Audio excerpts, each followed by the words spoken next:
Welcome to the Oroville City Council meeting of April 7th, 2020. Calling this meeting to order. Madam Clerk, will you call the roll?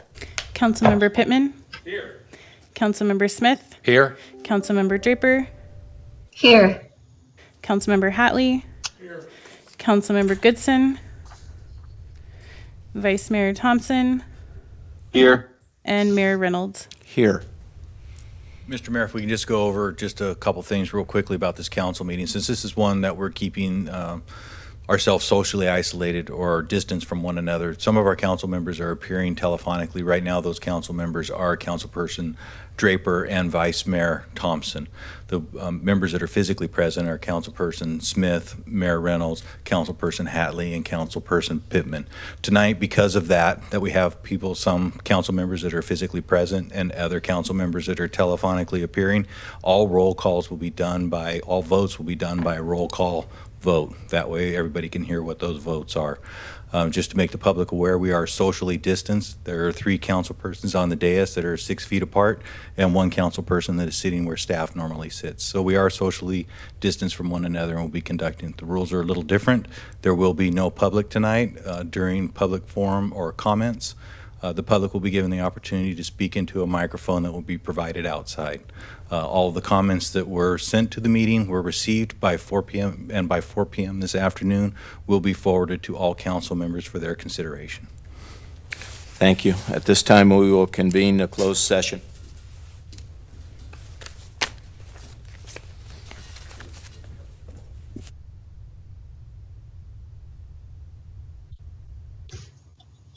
Up in there? Okay, that's what. So. You just look confused about something. Well, it was Tyson.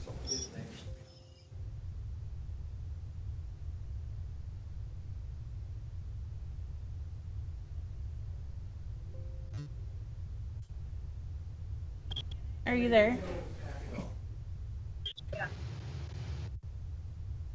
Can you hear me? Oh, I can. You guys are just getting ready to go into closed session. I will mark you here at 5:02.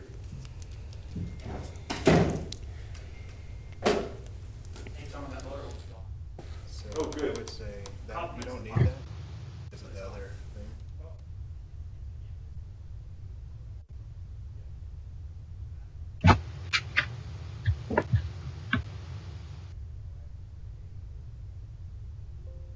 Give me Novocaine this time. They got up there. We were logged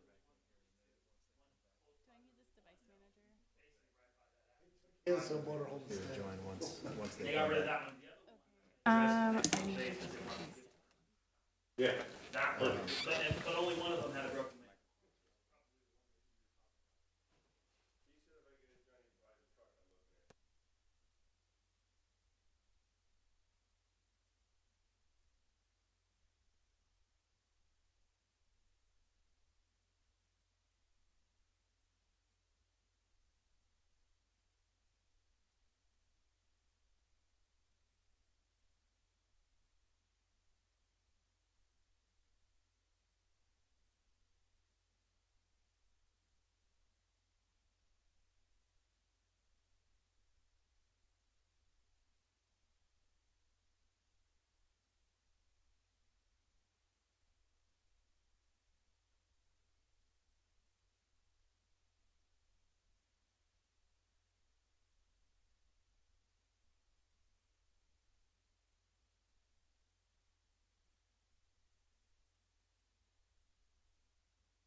Calling the meeting back to order, where we are reconvening from closed session where direction was given and no action was taken. Please stand with me for the Pledge of Allegiance.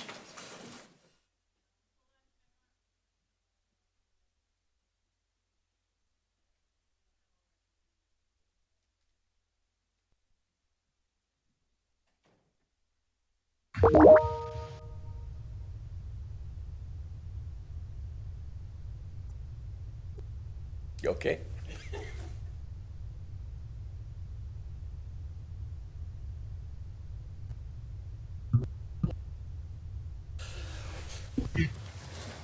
We are reconvening from closed session, calling this meeting to order where direction was given, no action was taken. Please stand with me for the Pledge of Allegiance.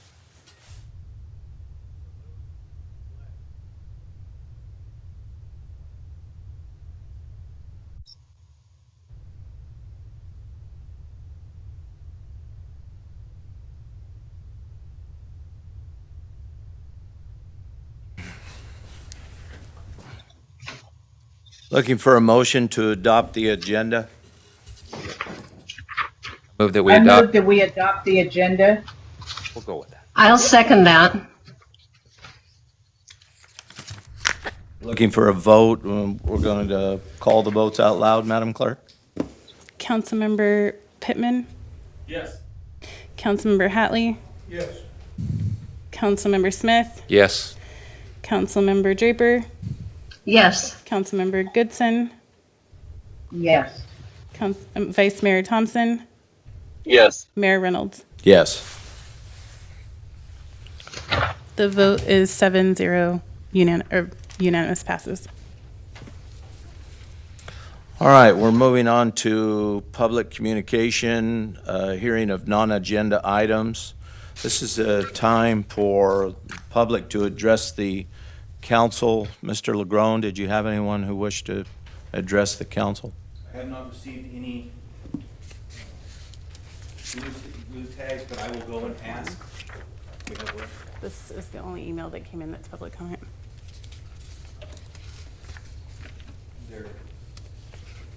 There was one comment that was sent by email. It is from a James S.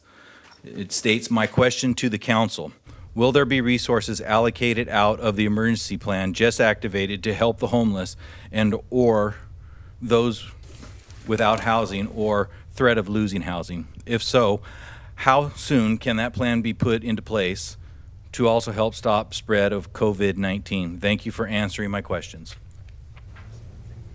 I will go out in the lobby and see if there's anyone else.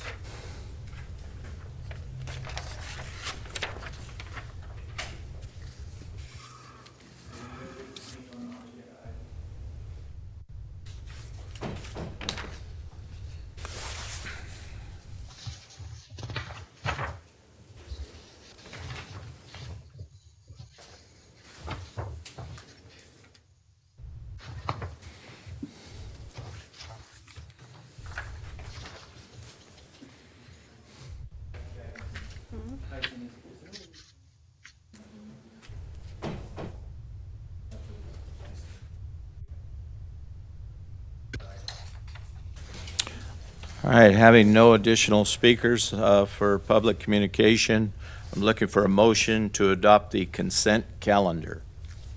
I'd like to pull an item, please. Which item would that be? Number 8, administrative services positions. Okay. Looking for a motion to, Mr. Mayor, that's item number 5. Yeah. okay, that's item number 5, Councilmember Draper. Oh, I'm sorry, I was looking at the wrong thing. Item number 5, and then also item number 10.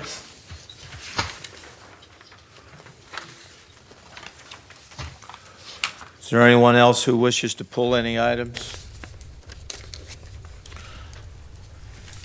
Looking for a motion to adopt the consent calendar with items number 5 and 10 pulled. I will make that motion to pass the consent calendar with items pulled. I'll second.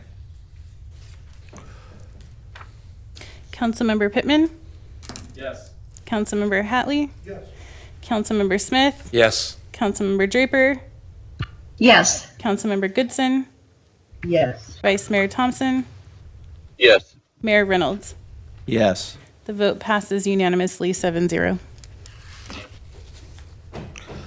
Okay, Councilmember Draper, do you wish to comment on why you pulled item number 5? Yes.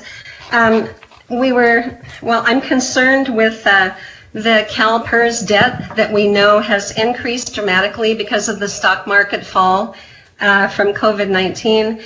And as everyone knows, there's virtually no sales tax because of the closure of so many businesses that aren't considered essential.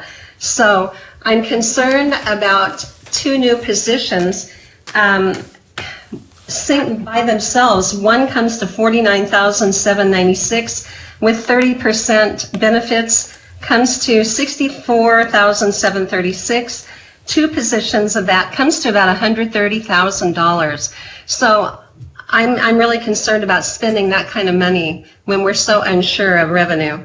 Councilperson Draper, if I could just help with that a little bit. We have no intention of hiring the financial assistant at this time. That was put in there prior to all of this beginning and was part of the staff report. When financial times are better, we will fill that position. Right now, though, we have no intention of doing that. The IT person, Thank you. Okay, the IT person, we're contractually obligated to do. We've entered into a contract with the city of Gridley to pay 50% of the wages for this individual. They pay the other 50%. So we're sharing an employee. That's why this one is coming forward now. Other than that, we have, at this time, no intention of hiring anyone because of the financial uncertainties. Okay, I just wanted to be clear on that because it was on the agenda. So thank you. Yes, ma'am. Is there anyone else who wishes to speak on item number 5? Looking for a motion to adopt item number 5? I move that we adopt agenda item 5. I'll second that. Councilmember Pittman? Yes. Councilmember Hatley? Yes. Councilmember Smith? Yes. Councilmember Draper? Yes. Councilmember Goodson? Yes. Councilmember Thompson? Or Vice Mayor Yes. Thompson? Mayor Reynolds? Yes. The vote passes unanimously 7-0. Councilmember Draper, you also wish to pull item number 10. Do you wish to speak on that? Yeah, I do. I'm concerned because the item was purchased on April 1st, and although now we realize that Mr. Legrone did that because it was an emergency and because the city declared an emergency, that gave him the authority to do that without contacting us for approval, although we were contacted generally just to get our input. But my question is, why would Scott Huber wait until 3 hours before the meeting today to let us know that? To let us know that the city administrator used his emergency authority to buy it, and why weren't we notified of that a week ago when the purchase was made? Well, I think I can speak on a little bit of that. I had actually called a couple of council members and spoke with them, and the consensus was that it was a, to use the word, ingenious idea, and it was absolutely wonderful. So as far as Attorney Scott Huber not coming till 3 hours ago, I don't know about that. It seemed that with all of the activity that was going on from all of these council members back and forth, you all seem to know plenty about it. Yeah, the problem I have with it is not that we weren't allowed to give a little input, but I was under the impression, since the city council meeting was going to be a week from April 1st, that it would be on the agenda and we would discuss it, because I had concerns about who would be operating it and how the whole thing would work and where it would be placed. And so we're kind of operating in the dark a little bit here, and I realize it's already been purchased, but I also had concerns about whether FEMA would reimburse the city since it's going to be placed outside the city limits in the county. Now, I did read Scott Huber's email 3 hours ago and got the answer to that, but it would have been helpful if we had had the courtesy of that information several days ago, is what I'm trying to say. Well, I can speak on that as well, Councilmember Draper. The manufacturer, when they were contacted, these trailers were going very quickly because everyone is in the same situation. This was the last one that was manufactured.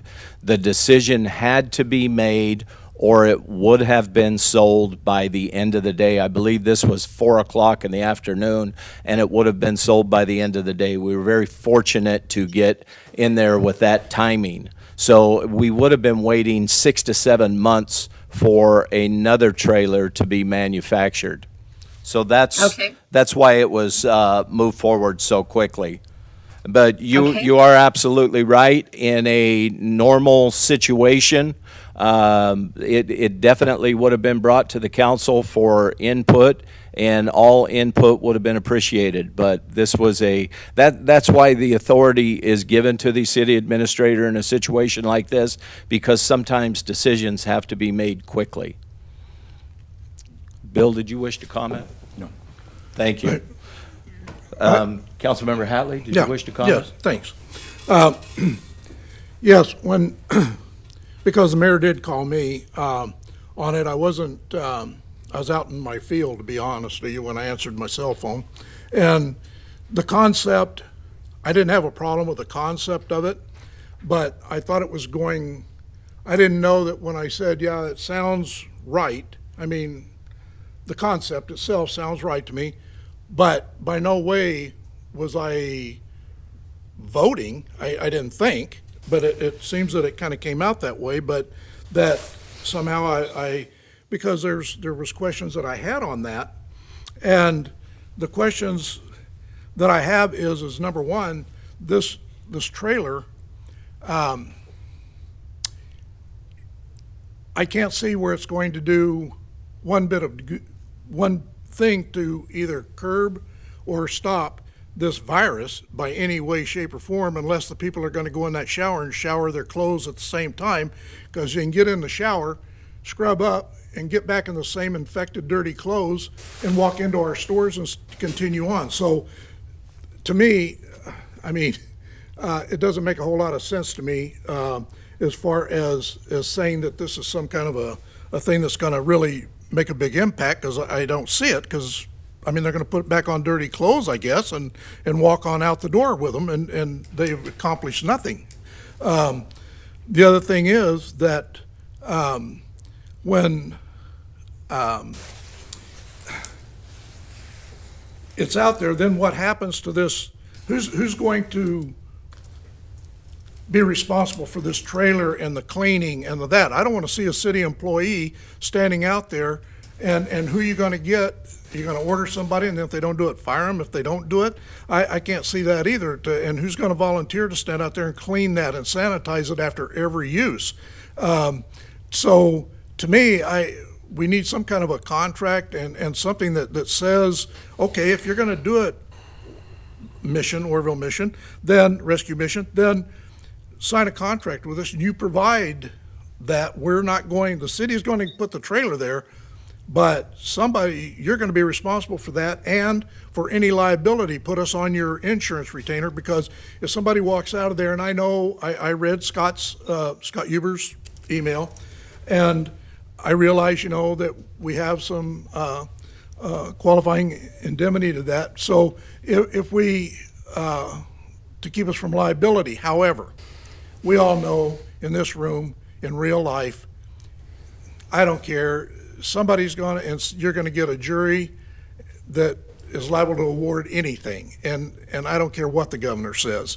And so, to me, I would want to see when that trailer puts wherever we're putting it. I don't care if you put it on the moon. I want to see somebody that's going to put our name on a piece of paper for liability insurance that says, you're covered, city, we're going to cover you, and we're going to, because I don't want the city to go, or this council, somebody to say, well, you didn't do your due diligence and you didn't think about that. Well, we did think about it, and I think, in all honesty, to be fair to the community, that our name should be on an insurance policy, whoever's gonna run this thing. And I'd like to know the answer, do we have That's Do we standard. have anything in place that says who is going to be responsible for the cleaning and all of that? We don't have any contract with any particular individual at this time. This is not going to be anything similar to what the Haven of Hope is doing, where they go to various locations and provide services. Right now, as it stands, this will be located at the Oroville Rescue Mission, at the tent for people that are potentially infected with COVID. Right now, and how this benefits the city of Oroville is that the city of Oroville has one hospital. If the hospital becomes impacted with people that are unhoused and need somewhere to go, and the only place for them to be is the hospital, it impacts the entire community. Without additional bathrooms and showering facilities at this COVID tent that was set up at the Oroville Rescue Mission, it makes it very difficult for them to conduct their mission, and it also impacts our hospital for those that may be critically ill at the time. The operation of it will be operated by the Oroville Rescue Mission staff. We are not going to staff this. We are going to supply it. They will staff it. They are going to be responsible for cleaning it, stocking it, anything that's necessary for it, and they will be required to indemnify us. We will have to have an insurance naming us as an additional insured for this particular piece of equipment. Once we're done or through this process and through the COVID event, this piece of equipment will be transferred to our police and fire department, and it will be used in large-scale events for our public safety personnel and others, is what would future plan for it be. Because the last thing I want to see is when this is over, and hopefully we all are still sitting here and in health to hear it, that we didn't turn around and go, okay, now we're going to sell it to you for $1. No. That's just not going to cut it with me. And you know, if it's assured that it's going to come back to the city to be used inside for our purposes, that's something altogether. And I understand we can submit to FEMA to get the money back. Sir. I'm just kind of curious, since the mission is in the county, what happened there? The county didn't step up, didn't do anything. Well, or did they? Maybe they did, I don't know.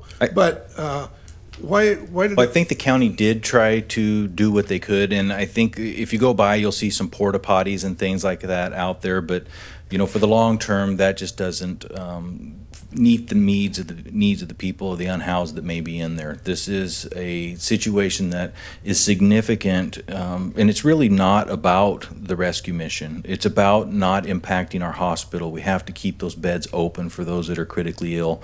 If this hits in our locations, similar to as in New York or in LA or in other parts of California. So that's what this is really about, is keeping that open. FEMA, we talked to Cal OES yesterday, a gentleman named Sam Cannon. So if anybody, finds that hard to believe, that's who we talked to. He did tell us yesterday that this is reimbursable. It will be fast-tracked, and that we will be seeing, once we get our paperwork put in, I believe it was 7 to 10 day turnaround on this. So we will be getting, with that reimbursement, 50% of our money for the cost of the trailer. After that, we'll go into normal reimbursement, where we will bill by the day to FEMA that this is in play, with serving individuals or potential individuals that have the COVID virus. So that is our plan moving forward, to get the monies back for this. Okay. And I have a question. go One ahead. minute, please. No, go ahead. That's No, fine. I want to comment on your comment, Councilmember Hatley. I'm the one that made the phone call to you, and that was out of respect and courtesy, sir. At no time were you misled or asked to vote on anything. I simply was informing you of what the idea was in an emergency situation, and you were in 100% agreement, and I admired your response, because I thought that you made a lot of sense, and because we had thought it out extensively. So at no time were you misled or asked to vote on anything, and you Okay, had 'cause that's- commented that you thought you were voting.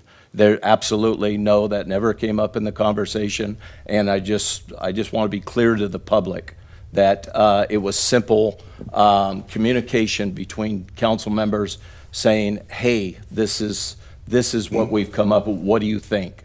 And your response was admirable, sir. Thank you. Well, thank you. And like I say, the concept, but I didn't want it to come back and then, because until I got the answer from the attorney that said, you know, that you could have done it with, no matter what, the administrator could have just done it, okay?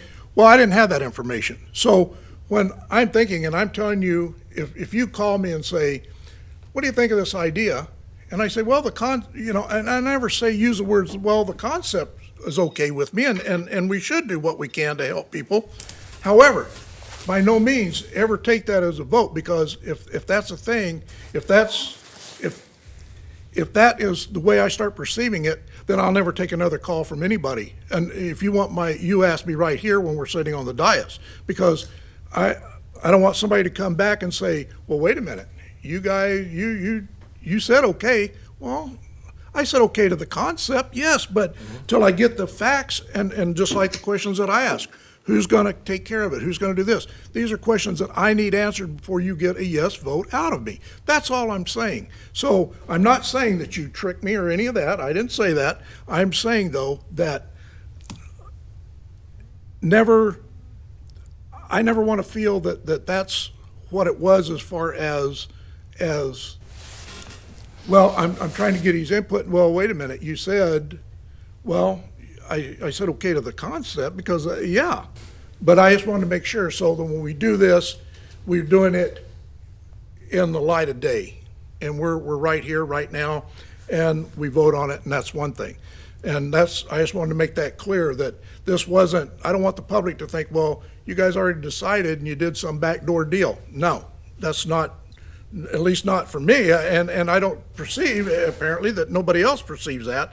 But I just don't want somebody to say that and accuse us of that, because I've been accused of everything but shooting Kennedy for, at one time or another on this council. So believe me, I don't need any more of that. So thank you. Well, Councilmember Hatley, I'm not trying to embarrass you, sir, but your exact words were, it was whoever came up with this idea was a genius, and it was a wonderful idea. So I really, like I said, I applaud those comments. At no time did anyone try to mislead you, but I am saddened by the fact that your I don't know if it's threatening or communicating that you want to break down the communication of this council. I was trying to be very open with you and inclusive. In fact, you thanked me for including you. And I, like I said, I appreciated your response. So if you had questions, sir, after that, you could have called me back. You didn't have to call attorneys and everyone else. You could have called me. I would have answered your questions for you. I've never misled you. Well, So- I can call the attorney anytime I feel like calling him. You can call him, sir, but when you have him write a two-page memorandum, it might cost us $2,000. Well, I didn't ask him to write anything.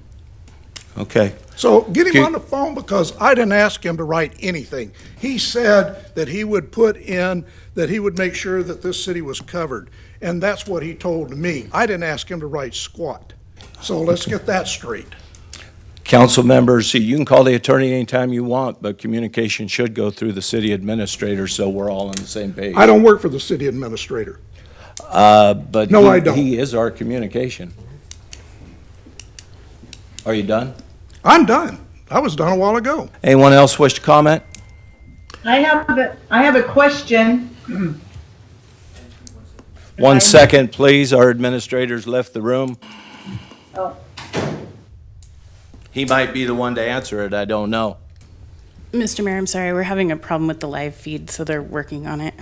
We're having trouble with the technology.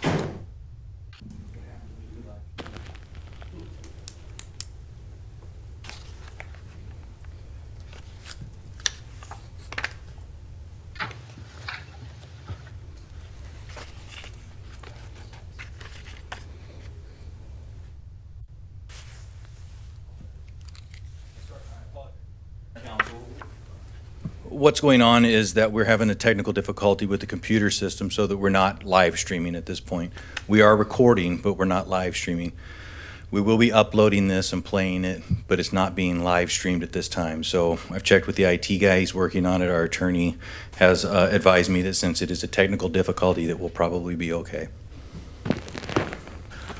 Okay, thank you. Councilmember Goodson, you had a question, please. Yes, I do, and I'm listening live stream, and some of the information isn't coming through.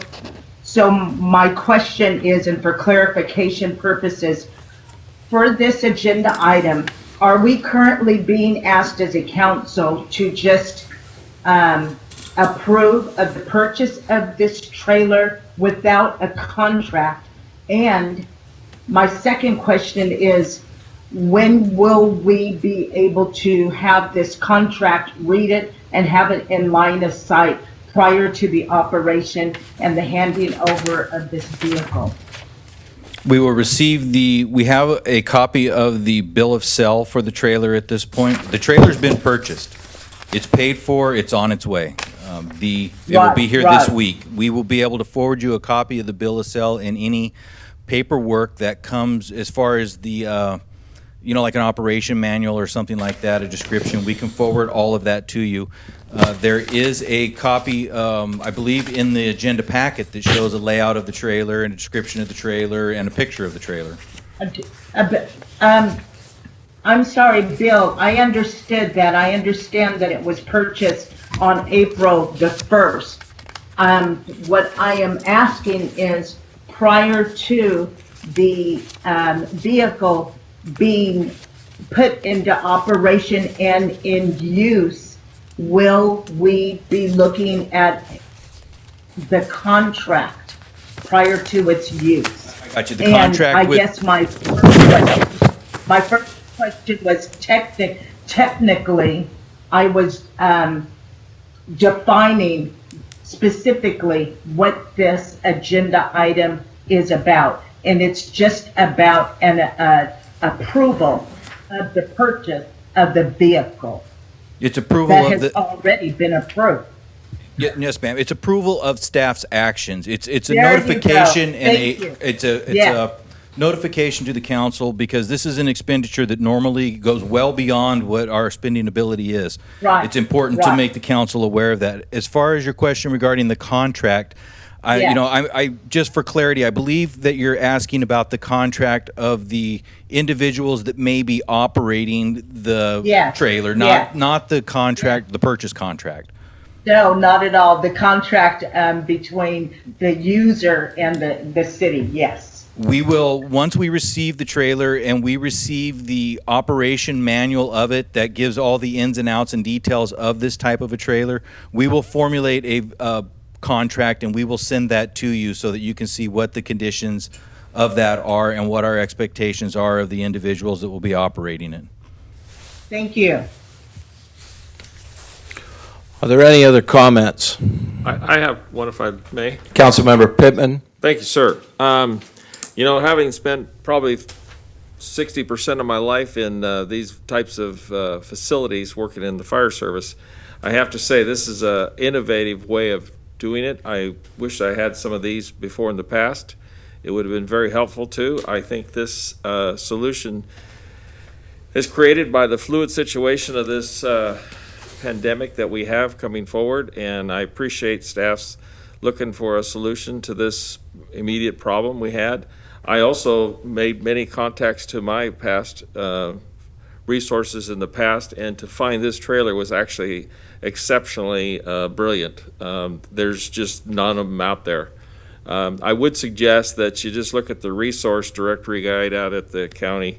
There's many particular agreements for these type of vehicles that OES and the County of Butte and the California Cal Fire organization has for all these types of vehicles, and we just basically carbon copy that agreement, because that's typically what happens throughout the state, up and down, all over the place. So I think I just want to make comment that it's an innovative idea, and I think we're extremely lucky to acquire this particular one. I think having the same, let's say, closet of of the two facilities in each closet, I think is a great idea. I had not seen one of these before like this, and I thought, wow, this is a great idea. So thank you for your efforts to put this together. Thank you. Are there any other comments? Mr. Mayor, I do have one emailed in comment. It is from Tasha Levinson. It says item 10 and 13. I believe there is a need to discuss items 10, portable restrooms, and 13, Haven of Hope on Wheels together before there is a vote on either. Both look to facilities for the homeless that have become crucial during the COVID-19 emergency, and both deal with the RDA boundaries and quite honestly reflect the morass of red tape that drives citizens crazy. Given that we are in federal and state declared states of emergency, RDA boundaries should not be an impediment or support for either of those items. Rather, there should be a way to obtain a waiver due to the emergency. Then the issue should be, do we expand Haven of Hope, item number 13 facilities, which we already paid for? And even if we do that, do we also need the additional proposed item 10 facilities? And does it make more sense to rent or buy those additional facilities? Thank you for considering these thoughts. Thank you. Mr. Mayor, I will check if anybody that is present wishes to comment.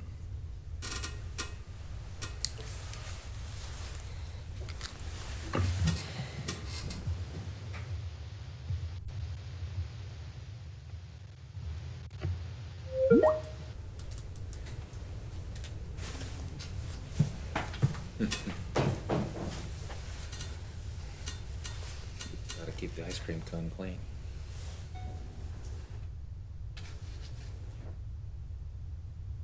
Jackie, can you answer my question? So there are no comments from the public?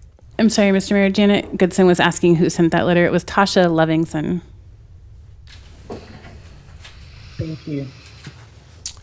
Looking for a motion to accept the approval of the purchase of the 2023 station shower portable restroom combo.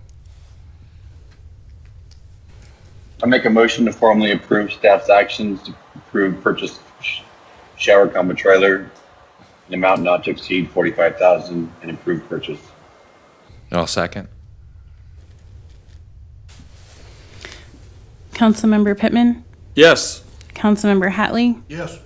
Councilmember Smith, Yes. Councilmember Draper, Yes. Councilmember Goodson, Yes. Councilmember Thompson. Sorry, Vice Mayor Thompson. Mayor Reynolds. Yes. The vote passes unanimously 7-0. Okay, at this time, we're going to open this up for public hearing. Calling the public hearing portion of this meeting to order. Bill? Good evening, Mr. Mayor and Council. What you have before you tonight for your consideration is waiving of the second reading and the public hearing for the imposing of a ban on the establishment of needle exchange programs within the city of Oroville. This ban was previously discussed at the beginning of March. It was approved to move forward to this place where we're currently at. It has been advertised in our local newspaper. The text of it, what this does for the city is this prohibits the distribution of syringes within the city of Oroville in all public locations. This is accomplished through various ways in here. The council heard this last time. I'm not sure if you have any questions about this. If you do have any particular questions of the language for the ordinance itself, we have Mr. Ritchie here from Colin Huber at this point, that can answer those for you. So this is your public hearing to take public input on the needle ban. The question before the community or the individuals is do we impose this? If we do impose it, it will be 30 days from today. It will go into effect. So what we're looking for is input from the public and direction from the council. Do you have any input from the public? We have received, I believe, we have received 2 emails. One is from a Roxanne Foreman. and I'll read these to you. My name is well, that's not the right name. My name is Roxanne Eldridge. I want to say I support the ban of the needle distribution. By doing this, I believe you are restoring hope in a lot of us. You are leading by example. I think this ban is essential. Needle programs don't only hurt the users, they hurt us as a community. A girl I know, brother, just passed away with a needle in his arm and Narcan in his pocket. The program portrays a false safety net. If we can ban flavored tobacco, we can ban programs handing out syringes/drug kits for illegal drug use. Thank you for your time and for acting swiftly by taking this preventative measure. Roxanne Eldridge. I have a second one from a Julie Threet, T-H-R-E-E-T. It's rather lengthy, but I'll read it to you as well. As a resident of Chico, I want to extend my gratitude for Oroville's stand to get ahead of these programs. We know that the NVHRC, the North Valley, somebody help me out with that. I can't remember what the acronym, the North Valley, Community Health Agency. no, The Community I'm sorry. Foundation? No. No, it's North Valley. There we go. Harm reduction, I'm sorry. yeah, that's I'm it. sorry. I apologize to everyone for that. I got stuck on that. Okay, the North Valley Harm Reduction Coalition program in Chico is serving members in all Butte County, which to me was not appropriate for City Council of Chico to approve without notification to surrounding communities such as Oroville, Corning, Redding, etc. We implore you to stop the madness at your city border. Otherwise, the program will keep impacting other cities down the road/line. Our county is facing enough critical emergency problems right now, and while Chico is paying a huge price by enabling addiction through these programs, I implore you to not get these same programs that we have expanded into our city and onto our residents. You will begin to see exponential increases in needle and drug paraphernalia waste, exponential increase in illegal drug activity, now all being done in public spaces such as City Plaza, while we all shelter in place. Increase in further exposure and outbreaks of COVID-19. Due to the current emergency, we are unable to do anything to find a better shelter in place for the large transient community. So Lower Bidwell Park has now become the de facto shelter for a large group of individuals who are more violent and do not seem to be open to better solutions.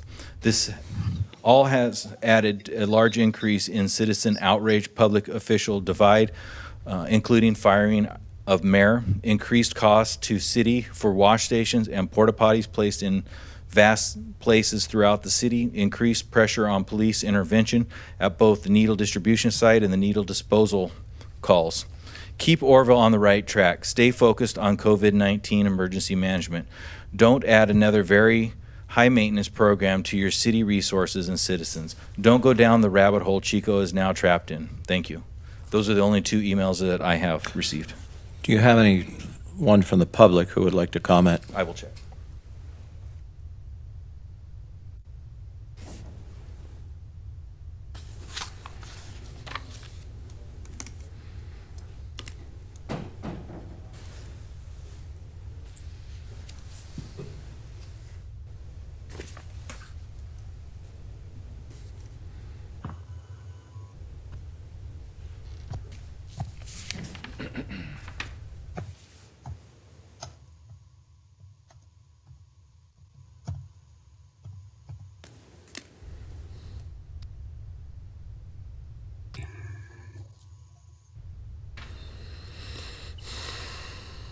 I'm sorry, I'm not hearing any sound. We're waiting to see if there's any comments from the public. Councilmember Draper. Oh, I see. Thank you. Oh, hold on. Cannot hear the mic. Try it now. Can you hear the mic now, Mr. Mayor? Yes, sir. All right, Mr. Mayor, we have Roxanne Eldridge who wishes to add to her comments. Hi, I'm sorry. I didn't know that you guys read the emails out loud. I know when Chico takes input, they don't read them out loud. So, and I know I cut my email kind of short for the time frame at 4 p.m. I just wanted to be here because I think this is essential. It's essential for my children's future. It's essential for our city. It's essential to get this program stopped, and we need more treatments and stuff. So I just wanted to make sure to come down here to show that I am in full support of banning the needle distribution. And I thank you again for your time. Thank you. Mr. Mayor, we also have Mr. Bobby O'Reilly who wishes to comment.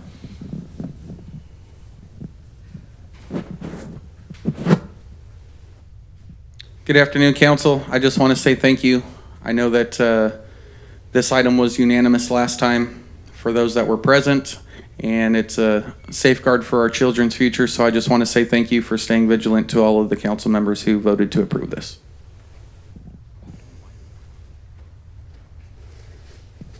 Mr. Mayor, we have no other speakers. Are there any comments from the dais? I just had one. It was more of a question. Councilmember Smith? Thank you, Mr. Mayor. It's more of a question for Chief of Police Joe Deal, and that is part of the reason this came up was because of needles finding their way from other programs, in particular, I think Chico. So I know that this just applies to distribution within the city limits of Oroville, but have you put any thought into if we continue to see that as a problem? Is there a letter that can be, I mean, just kind of maybe express, is there a letter that we would send out or send out to Chico or other communities where these needles are coming in, or is that just not even something we would do? Just maybe a thought on that. I could answer that question for you. At the last council meeting, when this was originally introduced, the council also directed staff to write letters to the city of Chico and also to the State Department of Public Health regarding these issues. So we will certainly include those comments in those letters. Thank you.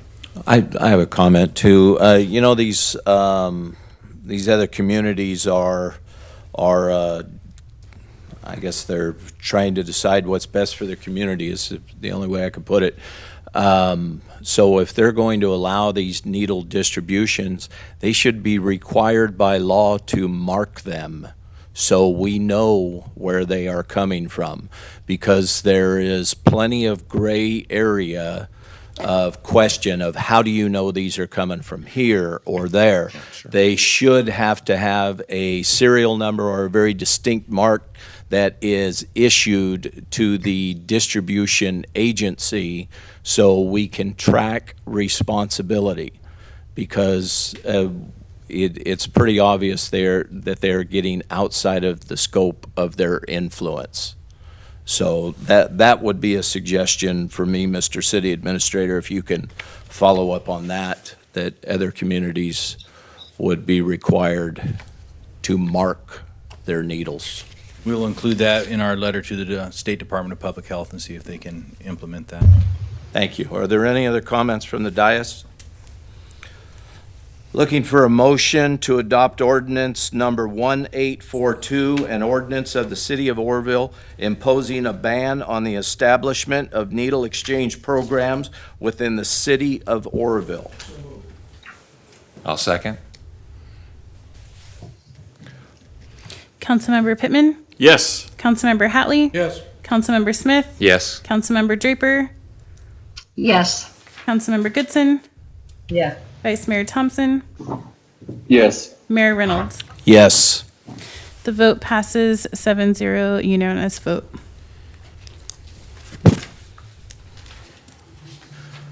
Thank Mayor, you. if I could, I'd like to rearrange the agenda a little bit here now. The reason being is because items number 12 and items number 14 are, item number 12 will require, or our advice to Vice Mayor Thompson is to recuse himself from this item.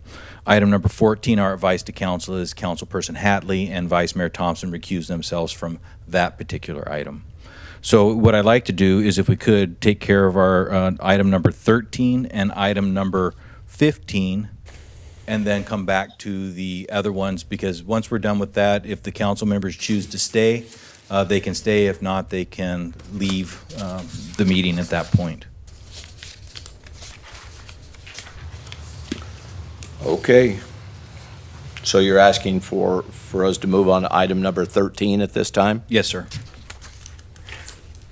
All right, moving on to regular business. Item number 13, Haven of Hope on Wheels travel restrictions and request for $20,000 for operational expenses due to the pandemic.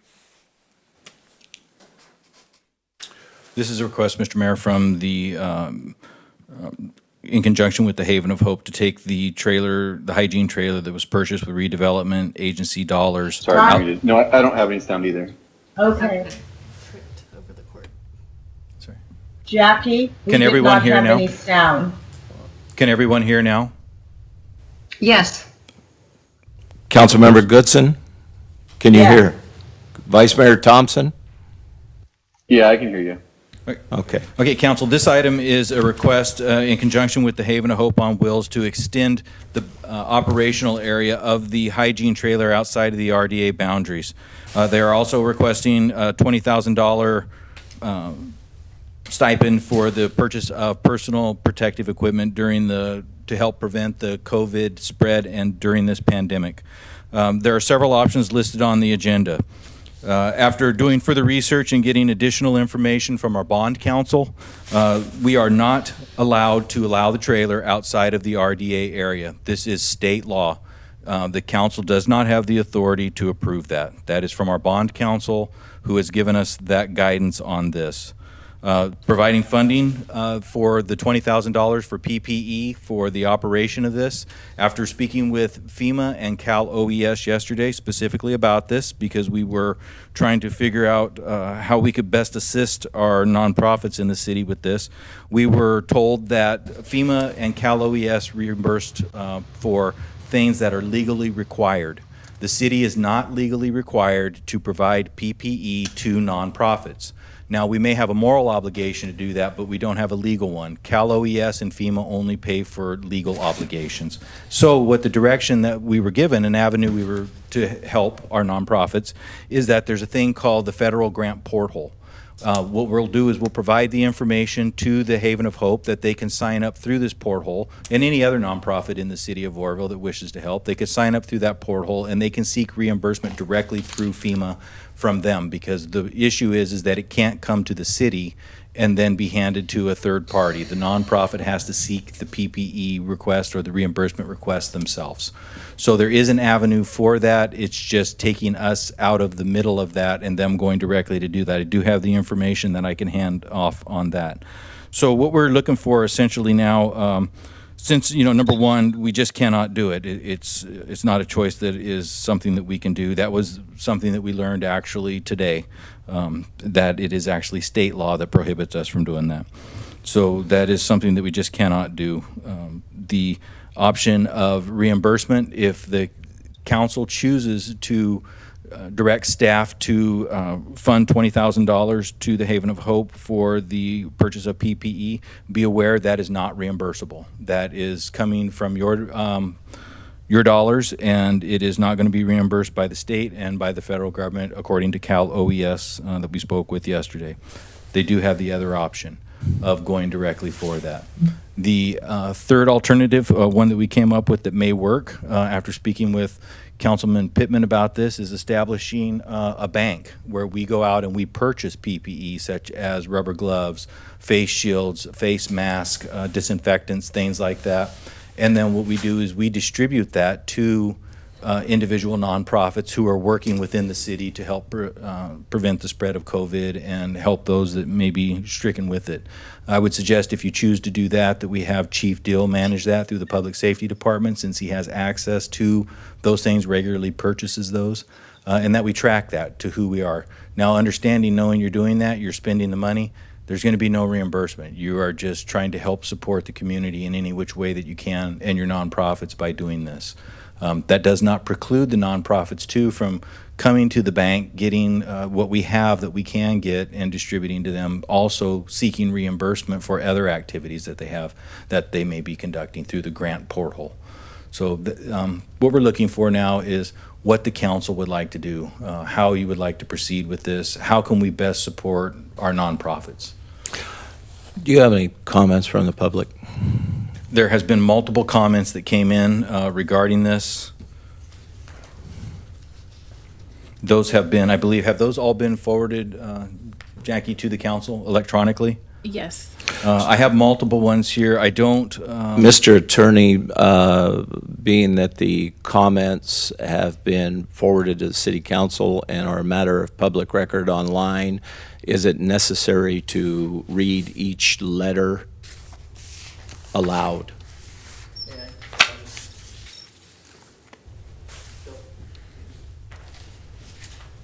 what I was going to do, Mr. Mayor, was break them into two. I read them briefly to myself and then let you know how many ones we had in support of the hygiene trailer going outside of the RDA boundaries and how many ones that we had that were against it, so that we can, at least the council can get a feel of what the community input was.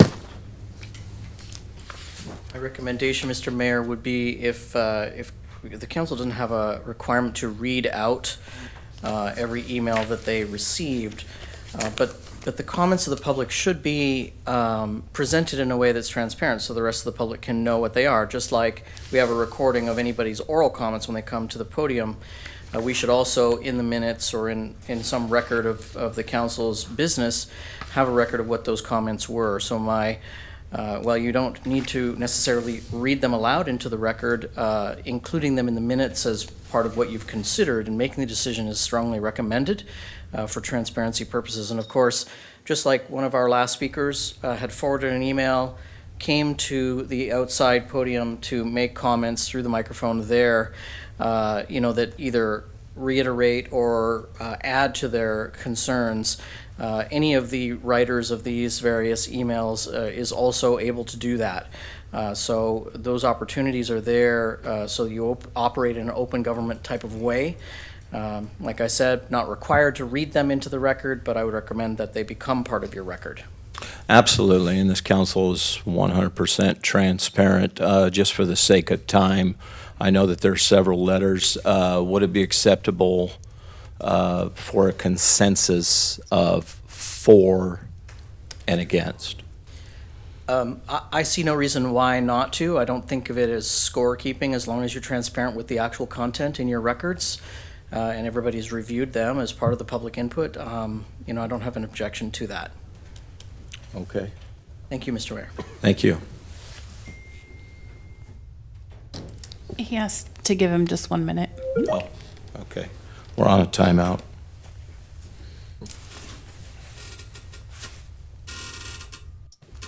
So I would just clarify that the comments will be entered into the minutes. Yes. The written comments council Appreciate has that. received.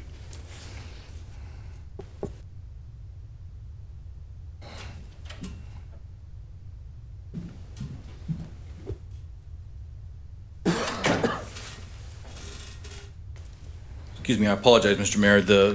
As this is new to us, this is also new to the community, and that people have taken various routes of communicating with us. Not all of those that, not all are using the public comment through that. Some were sent directly to my email I thought would be included with this, but they were not. I want to make sure that we are transparent and everybody is aware. So what I'm going to do is I'm just going to read the name of either the entity or the individual and let you know whether it is in support or not in support. And we will include all of these with the council minutes when it comes time, if that's acceptable to the council. Thank you. We received a letter from a Don Taylor for the Employment and Social Services Housing and Homeless Program. He is in support of the Haven of Hope being allowed to travel outside of the RDA boundaries. We received a letter from Alan, and I'm going to spell Alan's last name so I don't butcher it. It's D-E-C-H-E-R-T. Alan is in support of the Haven of Hope being allowed to travel outside of the RDA boundaries and receiving the financial support requested. Carol Anderson is in support of the Haven of Hope traveling outside of the RDA boundaries and receiving the financial support they have requested. Steve Christensen has sent in a letter, and he is opposed to the Haven of Hope traveling outside of the RDA boundaries or receiving the financial support they have requested. Sherry Bunker has sent in a letter, and she is in support of the Haven of Hope being allowed to travel outside of the RDA boundaries and receive the financial support that they have requested. William Bynum has sent in a letter. He is in support of the Haven of Hope being allowed to travel outside of the RDA boundaries and receiving the financial support that they have requested. We have also received a letter from the Haven of Hope that is outlining their, little bit of their program and what their request is. It was sent from Pastor Thompson. It also has a budget included with it, and it obviously is in support. Tasha Levinson has sent in an item, and she is wishing to support item number 13, option 3, which is allow the hygiene trailer to operate outside the RDA boundaries and provide funding as requested. Kay Castro has sent in an email, and Kay is in support of the trailer being allowed to travel outside of the RDA boundaries and the financial support requested. This is a duplicate from Steve Christensen, who is opposed. This is a duplicate from Alan Dechert, who is in favor, and Sherry Bunker, who is in favor. And I believe that is all of the emails that we have received to this point regarding this item, Mr. Mayor. Is there anyone anyone from the public that wishes to speak? Yes, sir, there is.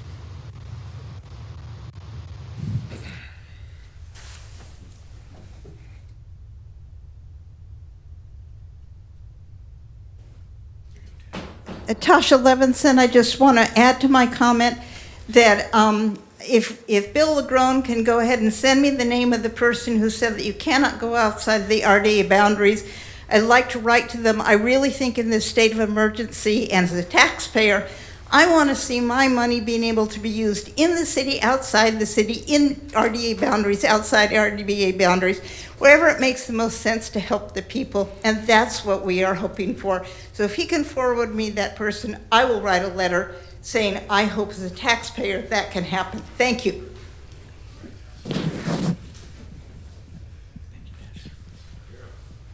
Our next speaker, Mr. Mayor, will be Pastor Kevin Thompson. Hey, thank you, Mr. Mayor. And first of all, I just want to thank all those that are in support. And we do thank you for your time and the space that you have given us. As you know, the initial request was done some time ago. We also sent the mayor and the council members an individual letter outlining what we were proposing, also with a budget. And that budget initially was $20,000. That revised budget that all of you received was broken down for the PPP supplies was $6,692, and that was because we understood that we would not be able to take the trailer outside of the jurisdiction. It has to have a nexus to the city, and so we broke that down, and we also broke it down to the 3 months versus 6 months. So we just want to say thank you. We'll just continue to serve in our community. We'll continue to do the heavy lifting for those that are unsheltered and unhoused. We're going to continue to stay in the fight with our city. So we just want to say thank you for this opportunity, and maybe down the road we'll be able to partner at a later date. So once again, we tip our hat to you and say thank you for giving us this time and space. Thank you, sir. Who would like to be next? Mr. Mayor, our next speaker is Earl Lewis. I just want to kind of comment on taking the trailer out. I understand all the pros and the cons against this, but Governor Newsom recently made changes to the Brown Act because there was a lot of things that were kind of holding progress back due to the situation that this state and the world is in now with the COVID-19 epidemic that we have going. There's a lot of people in other areas of this state, in other counties, that could use this unit, being that you guys went under our back and went and bought some other ones from somewhere that kind of like stabbing Haven of Hope in the back. I think it's a great injustice what you guys did to me. And I would just like to see a lot of changes being made here, especially, like I say, we're in a war here. And The most vulnerable citizens are being left out. And we need to get, you guys need to get on the ball and get this thing rolling if we're going to defeat it. Thank you, sir.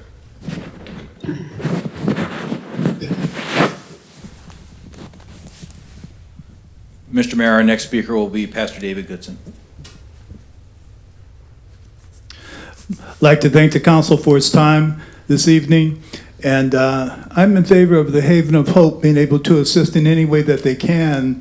My recommendation to the council is that seeing that the funding stream as requested is not allowable, I would recommend to the council that you look at how you can partner with the Haven of Hope, maybe increasing their ability to go out more days to assist the homeless.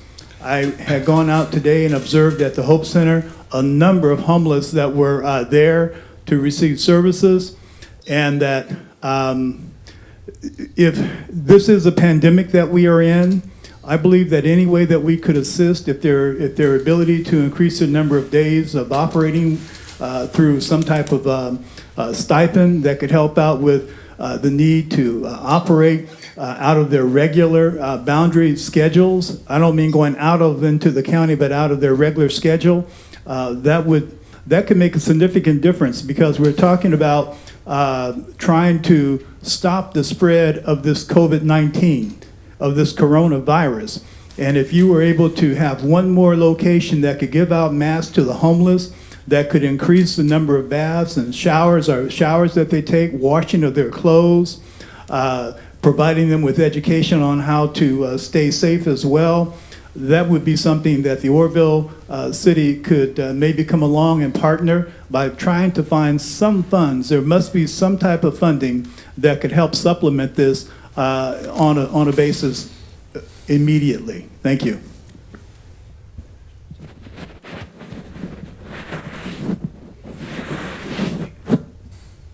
Mr. Mayor, our next speaker will be Mr. Bobby O'Reilly. Hello again, council. So I have a couple concerns. The first concern is when this whole Haven of Hope on Wheels wash wagon came forward to the council, it was just to ask for the use of a city logo on the side of the wash wagon.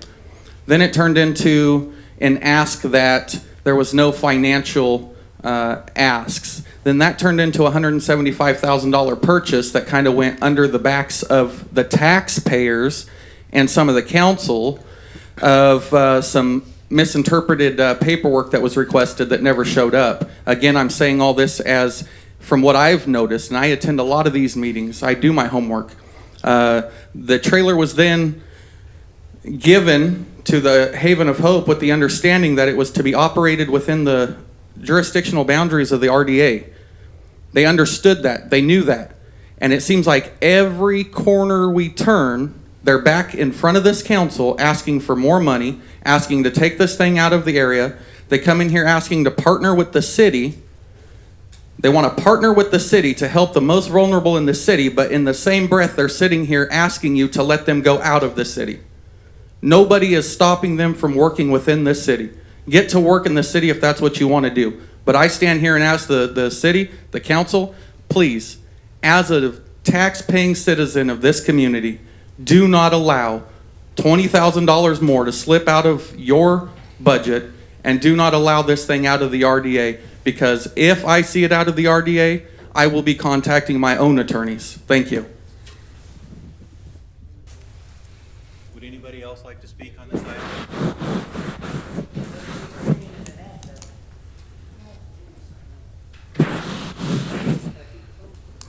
Video, is it regarding the trailer, the Haven of Hope? It's regarding, yeah, I guess you could say that. Okay, what's your last name? Torres, Profidio, right? Am I saying it right? Mr. Mayor, our next speaker is Mr. Profidio Torres. Hello, city council members, mayor. I have a question based on the atmosphere in Oroville, the city of Oroville. I'm trying to figure out, since this pandemic came about, and I'm a very good observer, and I haven't seen nobody talking to the public in this community, advising them on anything. I haven't seen them on one television program saying anything about the pandemic, what they could do to help, or how they can advise us to, to be careful and be safe. And we got to hear from worldwide news when we ain't getting no type of understanding from the community we live in. I don't understand. I pay taxes here all the time. And if my money ain't being spent right, it does have a lot to do with what everybody here is talking about. It got a lot to do with it, a whole lot. It's based on everything and everybody. I'm just trying to figure out where's our officials at doing this heavy time. Everybody is confused. They need leadership. I don't see no leadership here, none. I'm trying to figure that out. That's what I'm here about. I'm still trying We're to figure it speaking out. on item number 13, sir. Would anybody else like to speak? Mr. Mayor, we have no other speakers.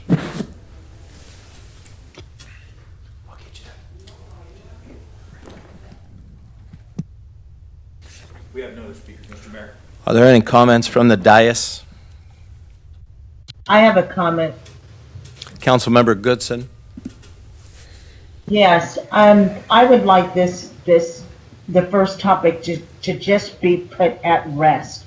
I was able to get in touch, and Tasha, if you're listening, I was able to get in touch with the Rural Development Association, their attorney last week, asking the specific question, due to the pandemic, would there be allowed any leniency in regards to an organization such as Haven of Hope operating out of the confines of the city?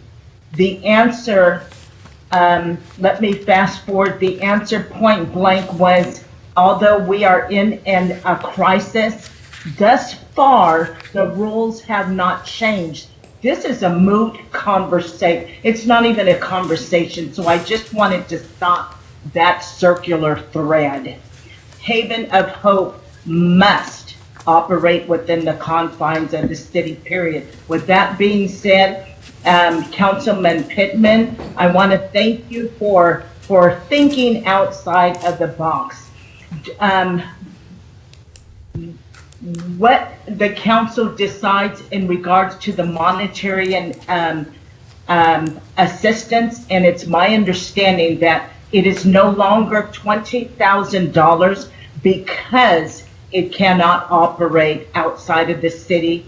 That figure has been changed, significantly reduced to approximately 6,000 something, specifically for protective equipment, protective outerwear, shields, masks, hygiene products for the homeless challenge population that is not going to go away. We are trying to prevent the spread of this virus. So, Councilman Pittman, thank you for the out of the box thinking. Whether they get the funding or not, we would still appreciate the city being able to purchase ample supplies so that those nonprofit private organizations will have somewhere to go to, and it's called a backup plan.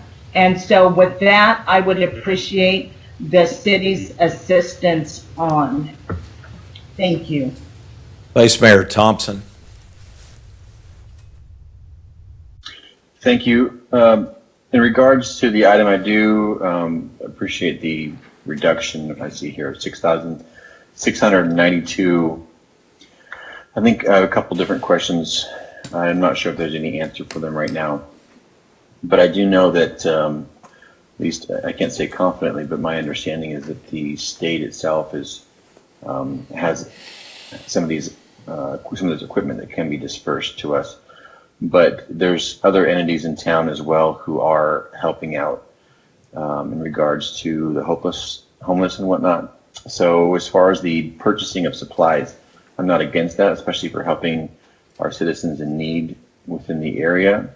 My recommendation might be a separate item would be if the state is not dispersing or sending out such supplies that I see on the list here, gloves, masks, shields, disinfectant, foot coverings and hygiene type items, dispensing station type thing. If my option, it might be a separate option, would be for us to purchase those items and disperse those to the different entities in town which may need them, because I know that the Haven of Hope is not the only ones that do appreciate what they're doing in our city, but they are not the only ones who are helping. So if we're going to be purchasing supplies, then potentially them to be dispersed to the other entities as well, or made available to citizens and or entities in town. So I know that might be a separate item, but if we're going to be purchasing supplies, then they should be made available to everyone. Councilmember Smith. Yeah, I'd just like to give some information, I think, to help the public understand kind of the current disposition that we have. And first of all, with the Oroville Rescue Mission, they have an MOU with the county. And the county has received funding to deal with the COVID crisis. And that funding, what it's designed to do is to provide sheltering so that there's it's called non-congregate sheltering, basically the hotels. In fact, you've heard Governor Gavin Newsom talk a lot about this. And currently we have over 30 of non-sheltered individuals countywide who have received this assistance. So if they are either in a high-risk category or they've tested positive for COVID-19, then and they don't need to be hospitalized, then they're put into essentially a motel room. And again, going back to Oroville Rescue Mission, they have an MOU with the county, so if an individual falls into that category, they can be moved into that type of assistance. It protects them, and of course it protects the general public as well. So I think that's just important to point out. As far as a response, I know that the city has quite a bit of resources on its website providing information to the general public for businesses, for personal individual as well. And then also the Chamber of Commerce. We've been responding to this for quite some time, and we have information on our website as well. Just giving the public, I think, general information. Also, we've done some Facebook live feeds addressing this, but really the county is the lead agency. The city, we don't have a health department. We're not really set up other than the information that we are putting out. That being said, on a personal note, I noticed that a lot of our retailers who are on the front lines that are considered essential services don't have PPEs themselves. In fact, you can't even get PPEs. They're not available. And the Chamber of Commerce were able to acquire some, and we've been providing that. I can get some to you, Kevin, as well.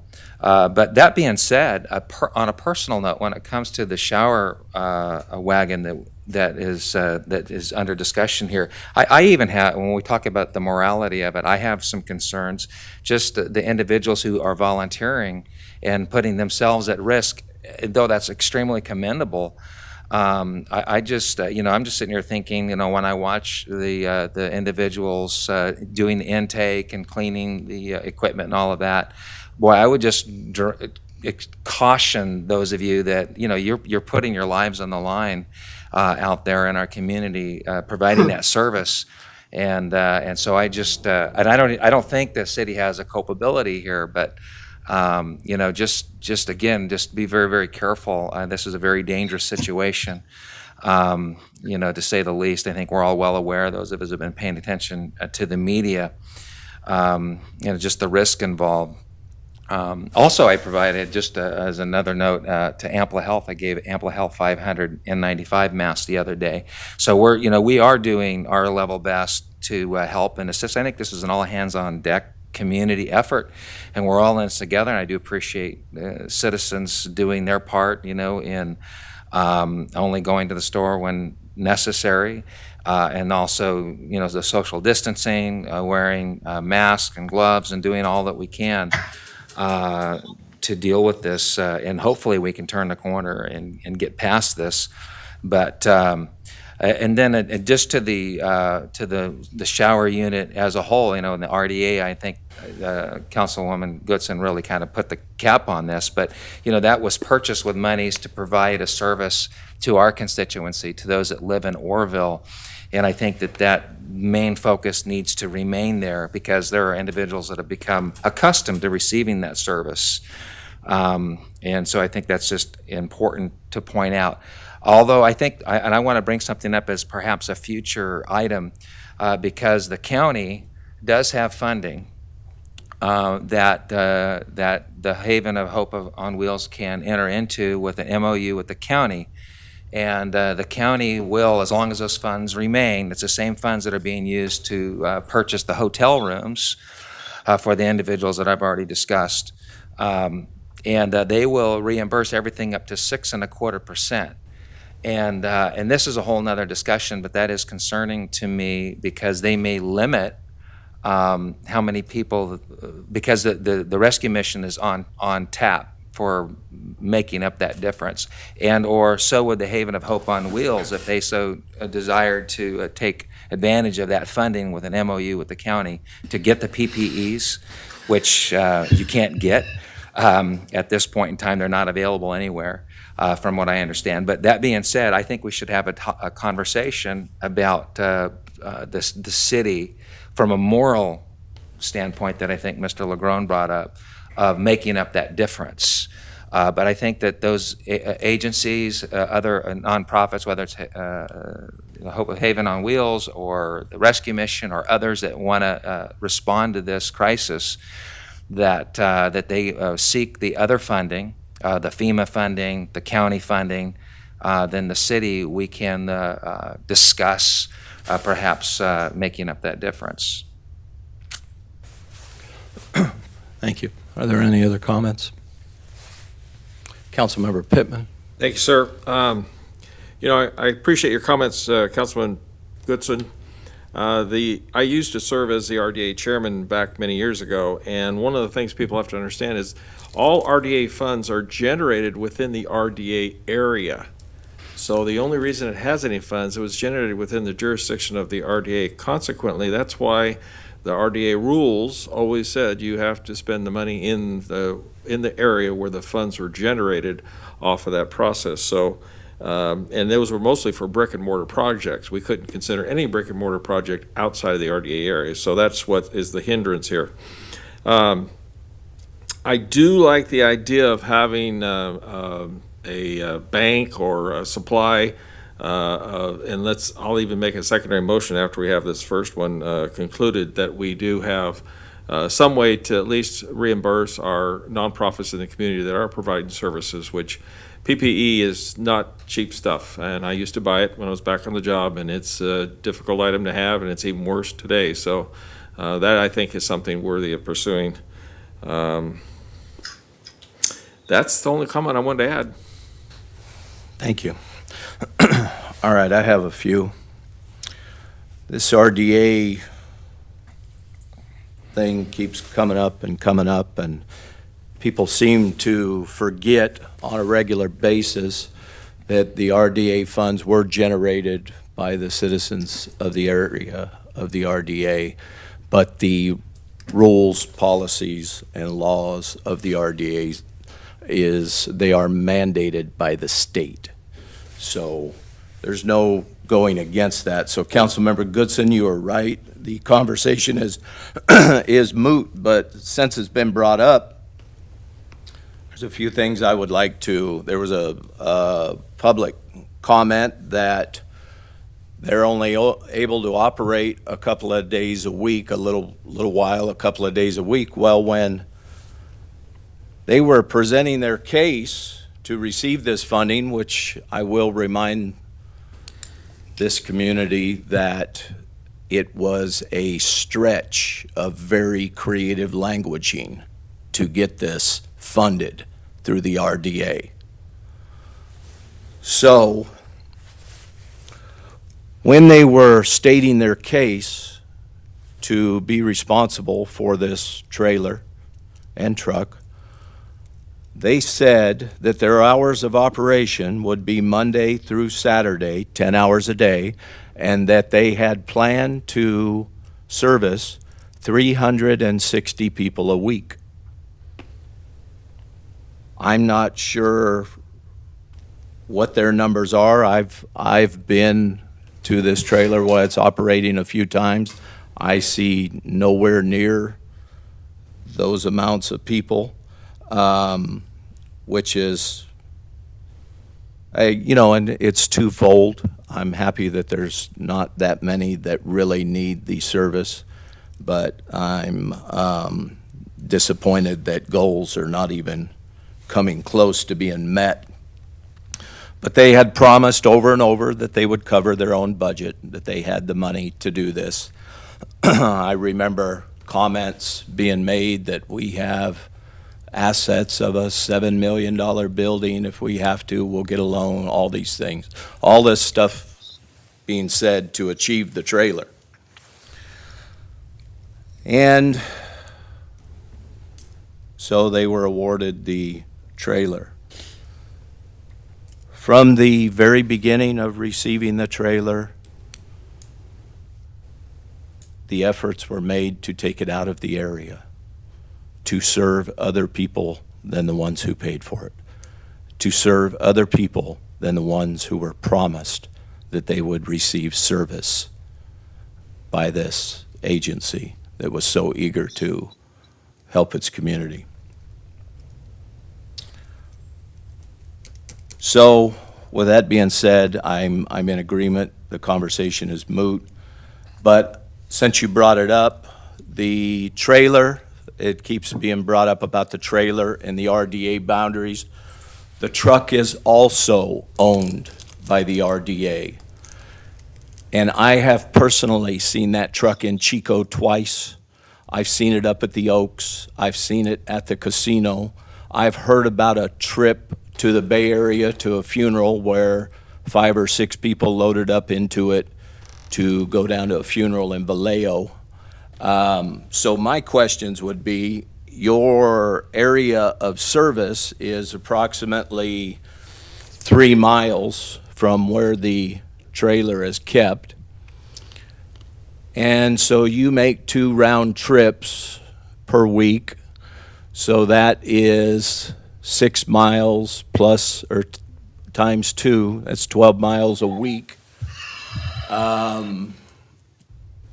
Then let's say you had to go get some supplies and things. Let's do 20 miles a week. How long have you been in operation? Has it been 18 months? I would say what's that come up to, 1,500 miles?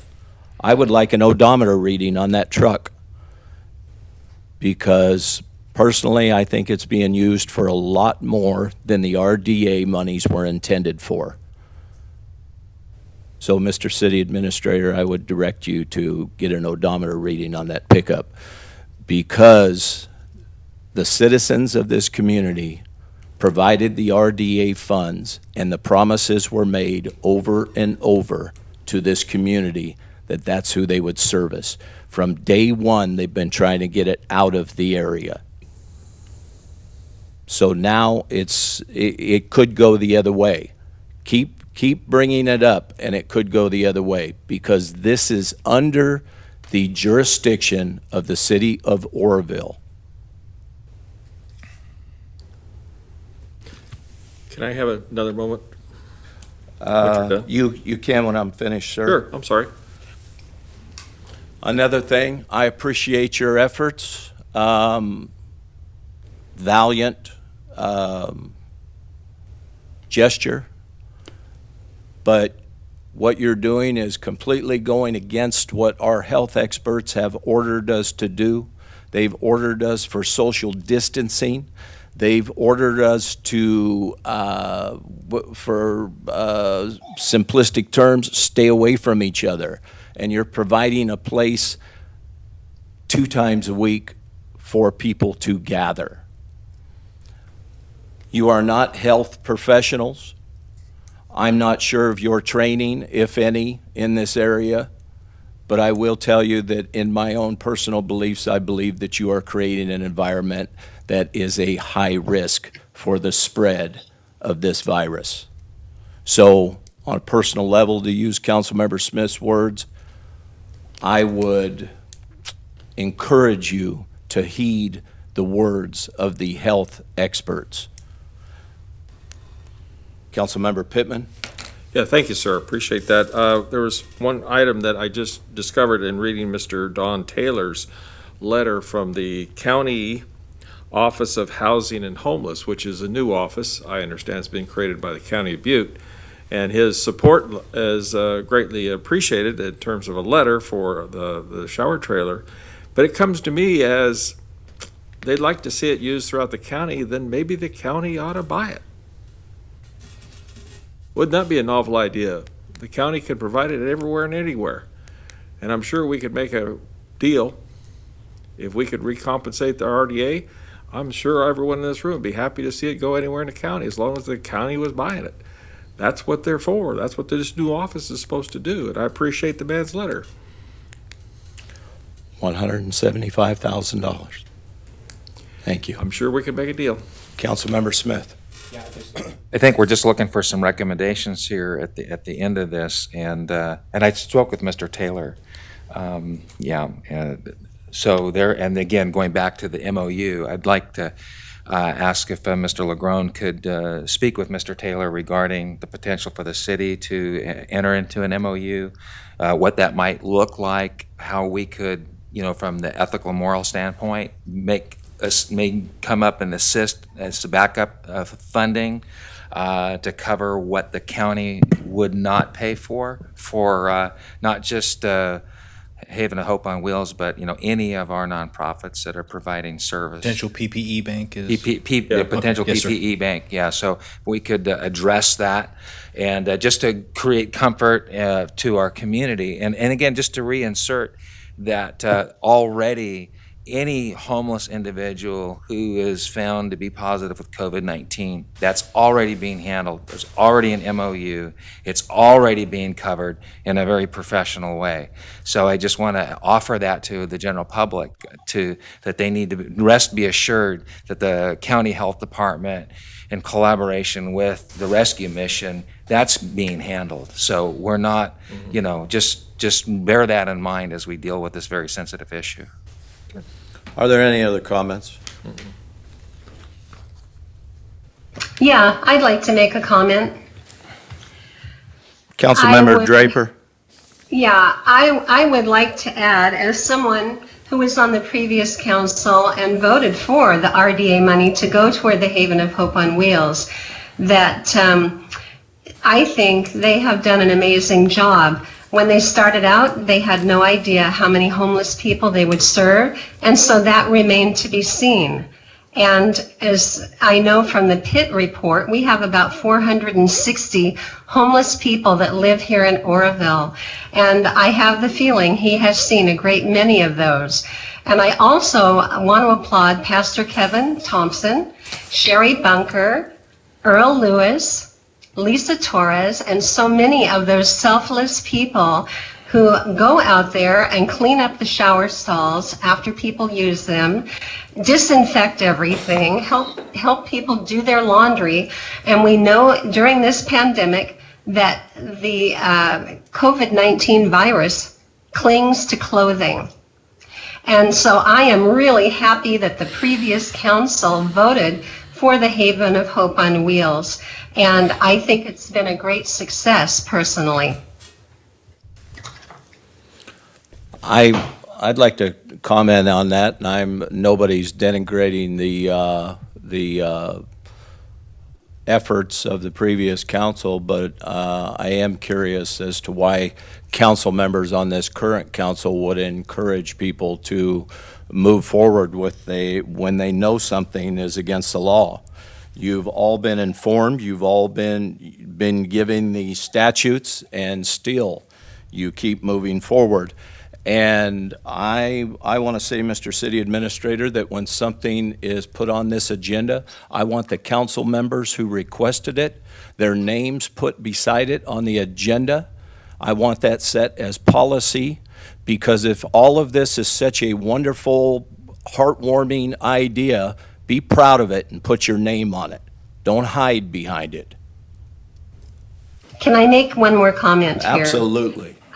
I would like to add that when Janet Goodson and I asked that that be on the agenda, our city administrator, Bill Agrone, and his assistant, Tom Lando, never said, no, you can't do that. And they did not say, we don't know, but we'll find out. So we were under the impression that because of the pandemic and the emergency situation, that this might be allowed. Had they said it was illegal, obviously we would not have asked that it be on the agenda. So in the future, I would appreciate being given accurate information when we do talk to them about something that should be on the agenda. That would be very helpful. Yes, I would like to respond to that. Thank you. Councilperson Draper, you were not going to accept, I'm sorry, and I can't hold this any longer. You were not going to accept no. Don't try to characterize it now as it was a request, just weren't told. Tom Lando is not my assistant. This is really unfortunate that we're going down this path. I'm not accusing you of anything. I'm not saying anything. I am merely saying that I am frustrated and tired of the demeaning manner in which you speak to me, especially in a public forum, and it's not okay. I don't accept it. Please stop, because that is not the case in which you did this, because I did send you an email, which I told you in that email that the agenda was, are you aware the agenda is already out? You responded back, yes, we've done this many times before. I can produce the email if you like. So please, I want to work professionally with you, but you're making it very difficult. Well, I don't see that I have been disrespectful at all. However, I think it would have been helpful if we had been told that it was not legal. Nothing was said about that. Isn't that correct? Get into the legality of it. If you're told that that is not something that we can do, we cannot take it outside of the boundaries of the RDA, which we've said multiple times. I'm unclear on what verbiage you were looking for. You made no attempt to call me and ask. Here's where we're at. And it's unfortunate we do this in public. I really wish there was a way that we could have a conversation and work this difference out, because we are stuck with each other until December or longer.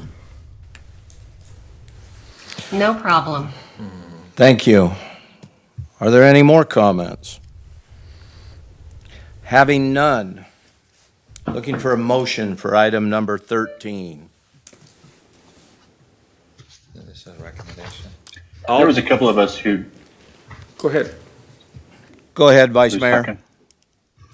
There was a couple of us, I believe myself and Councilman Pittman, who were talking about the idea of having a bank or a stock of PPEs, PPUs, whatever the technical term for the personal protective units or equipment. But on the recommendation, option 4 is to provide alternate direction. And that would be my direction, is to provide staff with the authority and the direction to stock up on these items, because it does actually dishearten me to hear that even our law enforcement aren't adequately equipped with these PPEs. So that would be my recommendation, even if this after this COVID-19 thing passes. I think it's important for our city to have on stock, both for our city officials and for possibly nonprofits in town who are servicing the community, to have adequate personal protective gear and cleaning supplies and whatnot. So that would be my direction. So that's your direction on option number 4. I'm looking for a motion for the travel restrictions, which we've deemed to be moot, but it's on the agenda, and for $20,000 going to the Haven of Hope. It was my understanding, I didn't know that this was the direction to vote in.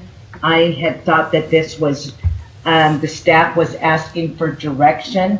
With that being said, I would like to reiterate that the Haven of Hope operating beyond the confines of the city is still moot. And I don't know what else to say about that. In regards to the 20,000, that figure had been significantly reduced because of the RDA stipulation, Haven of Hope not being able to operate beyond the city limits. So I believe what we're, I would just like to, I would like to weigh in with Councilman Thompson and Councilman Pittman on this in regards to the city being able to stock and have a reserve and surplus plus of the needed equipment, because when it's all said and done, we're in this together. It's not about it. The bottom line is we're in a crisis, and so we all need to pull together right now instead of tearing each other apart. And so I would like to approve that surplus that the city would be able to purchase those needful items for not just the law enforcement, but for all. For all. Thank you, Councilmember Goodson. I would like to remind you that we have the items agendized with specific verbiage, so we need a response to those items, and then we can recommend option number 4 in addition to a vote on the 2 items. And Councilmember Pittman would like to speak. If Thank you. under number 4, I make a motion for this alternate plan, does the rest of that agenda item become mute? If you provide alternate direction, then that would be the direction from this item. No other items would go into play or into place other than the alternate direction that was provided. Because if we cancel this agenda item and I make another motion for a different program, I can't do that. No, you cannot. Right. Mr. Turner, not doubting the knowledge of the city administrator, but just a second opinion, if that's accurate, that if we simply go to option 4, does that cover item number 13?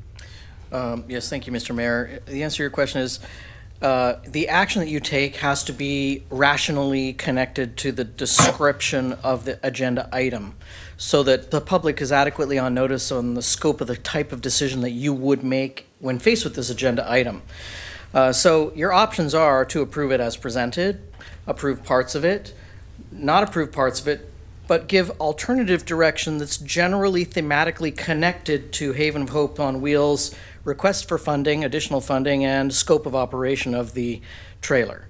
So that is what you're free to do based on the plain language of this agenda item that provides adequate notice to the public to understand the scope of your decision-making on this item. Thank you. Agenda item number 13, the verbiage is clear. Are we approving or not approving for the Haven of Hope wash wagon to go out of the RDA boundaries and to award them $20,000 from this council? That needs to be addressed, and then we will move on to an alternate item of Councilmember Pittman's suggestion. But that needs to be addressed first. Looking for a motion. So I'll make a motion that we deny the request of the Haven of Hope on Wheels.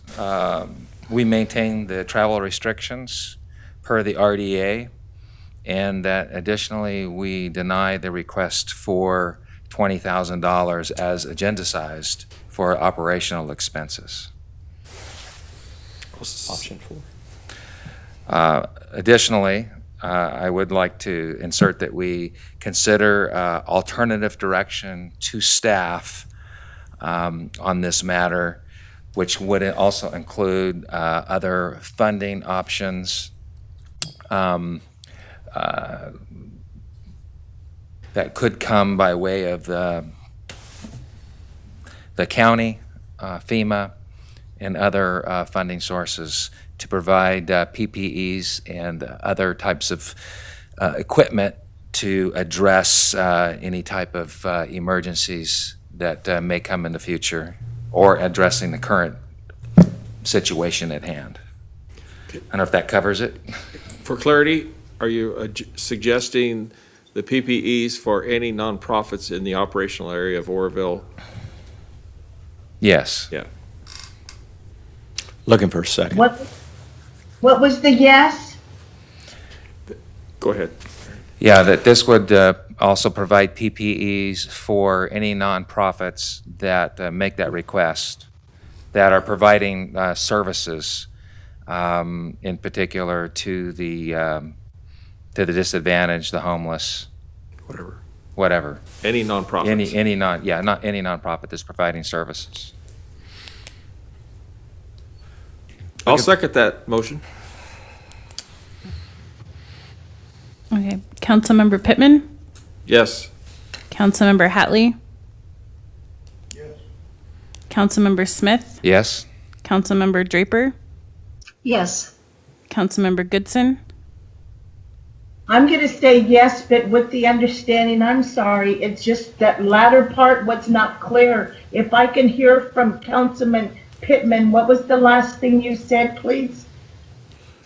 I was just asking for clarification on the motion that it included nonprofits in the Oroville operational area.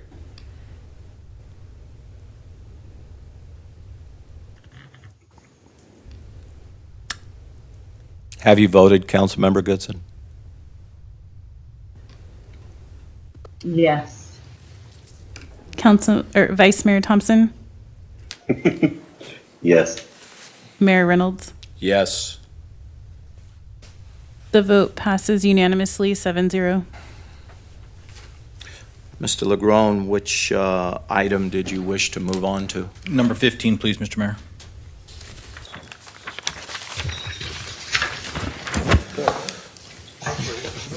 Number 15. 15. 15 or 12? 15. Okay.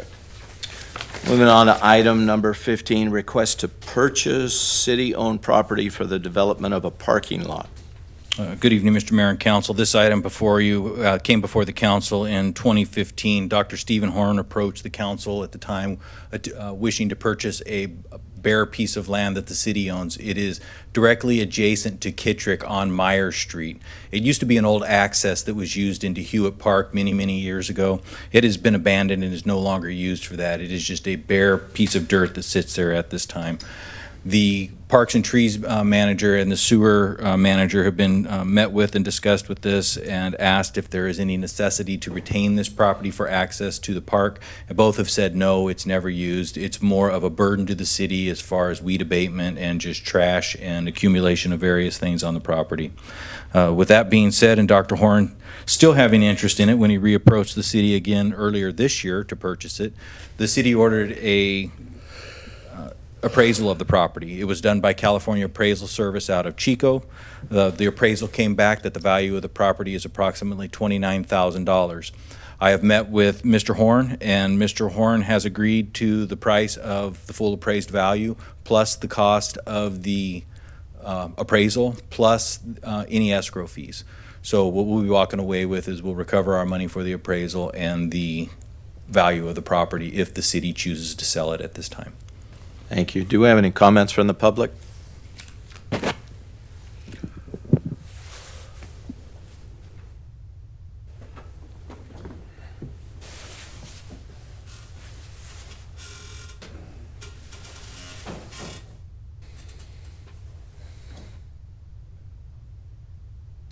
Are there any comments from the dais?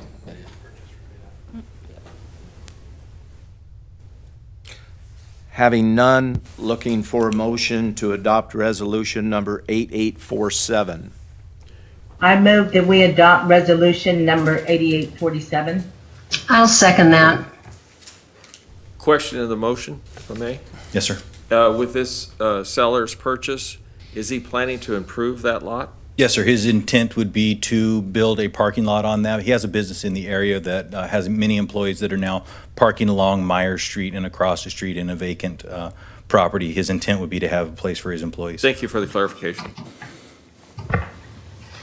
Madam Clerk, may we have the roll? Councilmember Pittman? Yes. Councilmember Hatley? Councilmember Smith? Yes. Councilmember Draper? Yes. Councilmember Goodson? Yes. Vice Mayor Thompson? There you go. Yes. And Mayor Reynolds. Yes. Motion passes unanimously, 7-0. All right, Mr. Mayor, at this time, if we could go back to item number 12, it's a reimbursement agreement with the River of Life Church. Staff recommends that Vice Mayor Thompson recuse himself from this matter. Vice Mayor Thompson, please recuse yourself.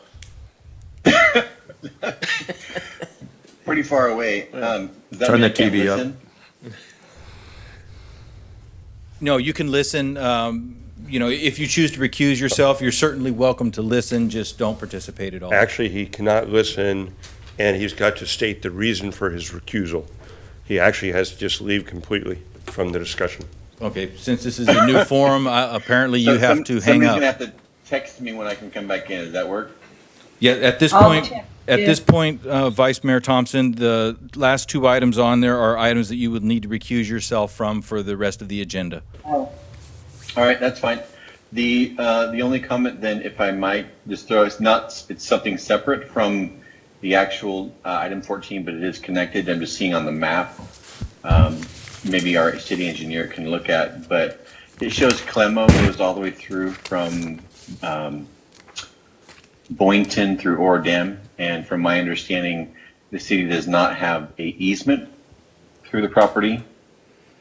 So somehow that could be changed, because Clemo, that's basically, it shows that that's the city street. goes Scott, through that, I'd and advise you not to talk on the issue at all. Yes. Okay. I understand you're providing clarification, And but could you provide us for the reason for your recusal, Mr. Vice Mayor? I'll talk to you later. I'll do it tomorrow. But I am officially signing off, so thank you all for. Can you give us a reason? Oh, signing him off because this property, I am the pastor at River of Life Church, so this would be a complete conflict of interest for me to vote on this. But although Clemo, I'm. Yes, sir. Thank you, Vice Mayor. That's enough? Yes, sir. We Yes, sir. have what we need. All right. Have a good night. Thank you, sir. You too. Has he hung up, Jackie? He has now officially left. Or, Mr. Mayor, what this item is this was an offer from the River of Life Church. The River of Life Church is near the end of Clemo Street. There's a back entrance. Clemo is a dead-end street. It runs into a driveway and a back entrance to the River of Life Church. The River of Life Church, for those that aren't familiar with it, is off of Orodam Boulevard, essentially across from Keg Room up on the hill, if you're familiar with where the Keg Room's at. The River of Life Church is having a substantial amount of asphalt work done to their parking lot and their driveways. We were approached by the River of Life Church with an offer to pave Clemo from where the church property ends to Boynton. That particular part of the roadway is in extremely poor condition. The residents, there's, I believe, 2 residents on that particular very small block would probably be very appreciative of this. It's been overused and overabused for many years. So what the deal that was presented to us is that the church would pay for the paving, and once the paving was done and they received the bill for the paving, that we would reimburse them for that. We've told them that we would be interested in the deal, but it would be something that our council would have to prove prior to us agreeing to that deal. This was looked at by our city engineer, who took a look at the street, prepared a calculation of what he believed the cost would be for the city to do that. By entering into this reimbursement agreement with the River of Life Church, which is around $26,000 for the paving, we are going to save approximately $15,000 as opposed to us doing it ourselves. So if you have additional questions about the paving, Mr. DiPaolo is here, who could probably answer those for you better than I. Thank you. Does anyone have any questions for Mr. DiPaolo? Good. Councilmember Hatley. Thank you. I drove up by there today and looked at that little stretch of 40 yards or whatever. road there.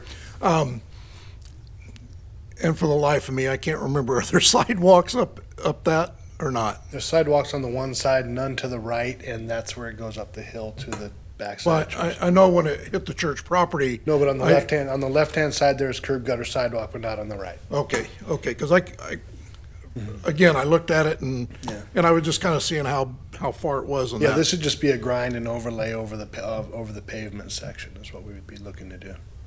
Okay. Okay, I was gonna, now, are we gonna have to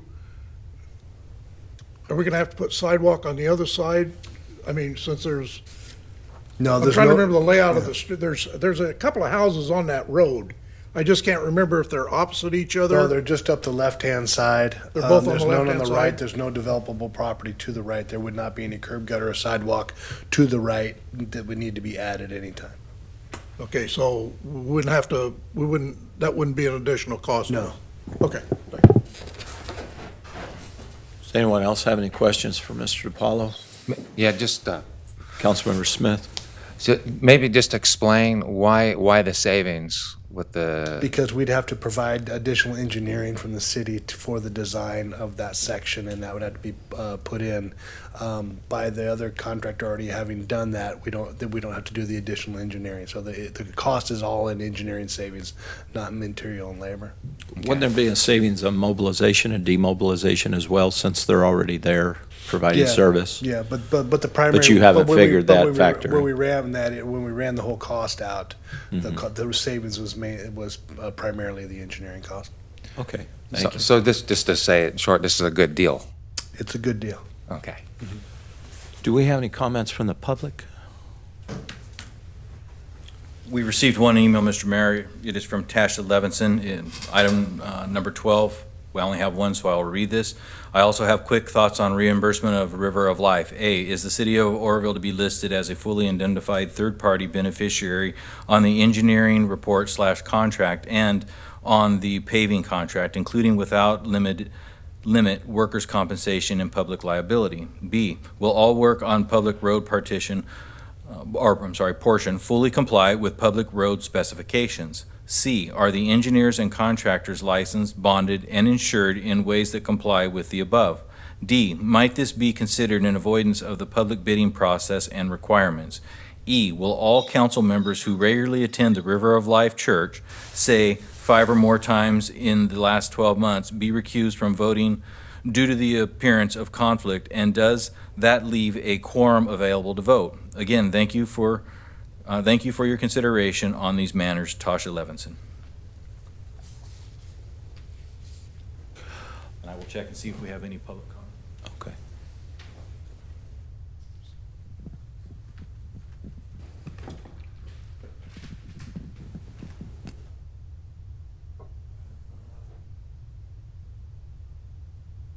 Thank you.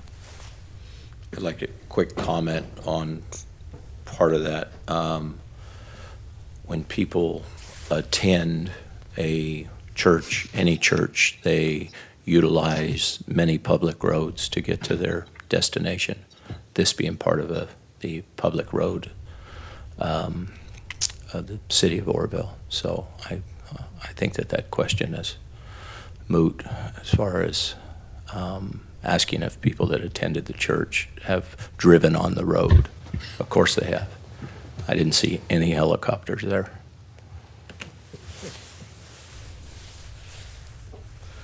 Looking for a motion to adopt resolution number 8839.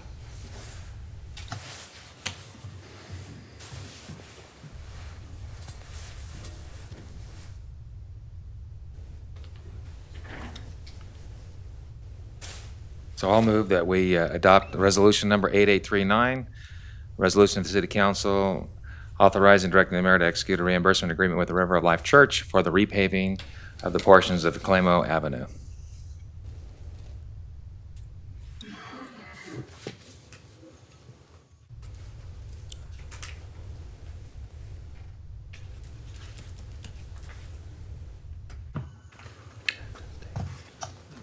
Looking for a second.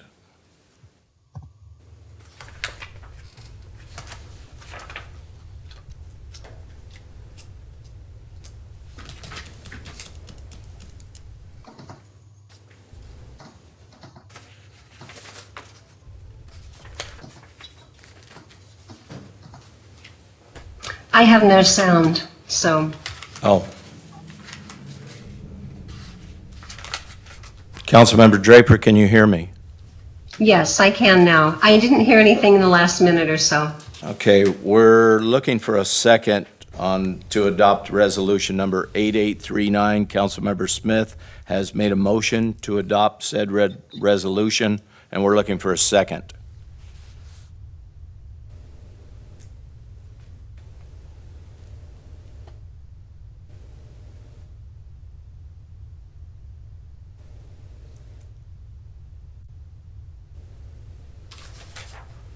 Unbelievable. I'll second the motion. What I'm looking for here, I'm trying to find where it's, I see, but what I'm looking for is, does it say anywhere that we're saying reimbursement, and I see a number of 25,672, does that not to exceed that? Is there a contingency? No, sir, that's a full reimbursement amount. It will not exceed that number. Okay, I just didn't see the wording, and that's what I was looking for. Right. No, the reimbursement would be that. Normally, we would put the contingency, if we were doing the work or something like that, because that seems to always get worked into there. But this particular situation is strictly reimbursement. It's been bid. This is what they have told us that the reimbursement is that they would need. So if you would like to include as part of the motion that it is an amount not to exceed that dollar amount as listed in the staff report, the 25,672, I believe is what you said.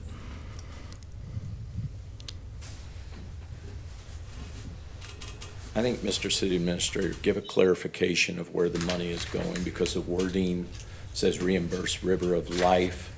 What has happened here? A contractor has provided a price.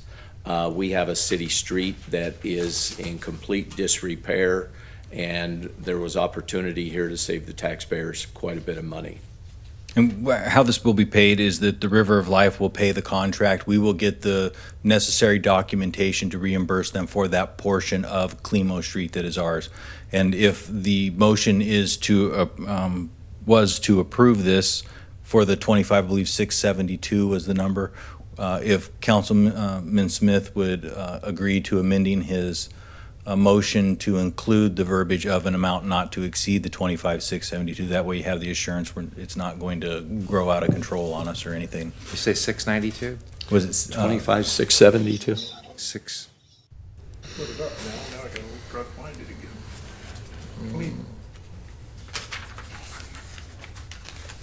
Well, if we like, just for the extra, the expediency, why don't we do 26,700? Because we're pretty close right there. Amending.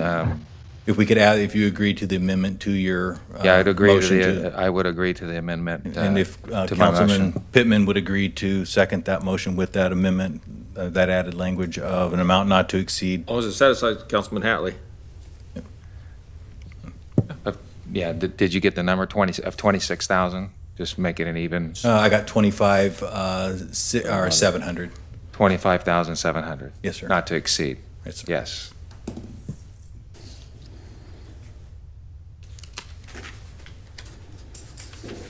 Madam Clerk, call the roll, please, for the vote. Councilmember Pittman, Yes. Councilmember Hatley, Yes.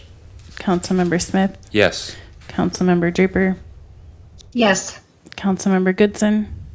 Yes. Vice Mayor Thompson has recused himself, and Mayor Reynolds. At this time, I'm going to recuse myself from the vote because it has been brought in question, because I've attended the church on sporadic occasions that my vote might be influenced. Based upon those reasons, I will recuse my vote. You will abstain from the vote? I am abstaining from the vote. The motion has passed 5 yeas, 1 recusal, and 1 abstention.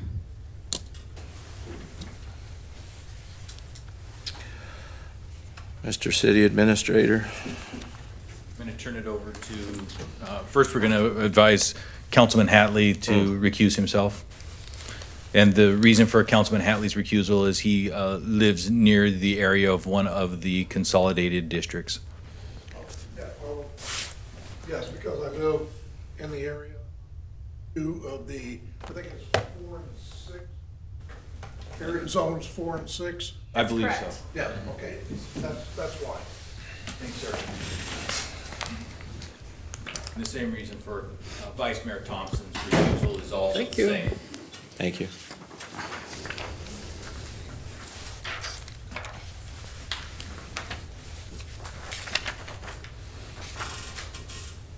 Council members Goodson and Draper, is your audio still functioning? Yes, it is. Councilmember Goodson?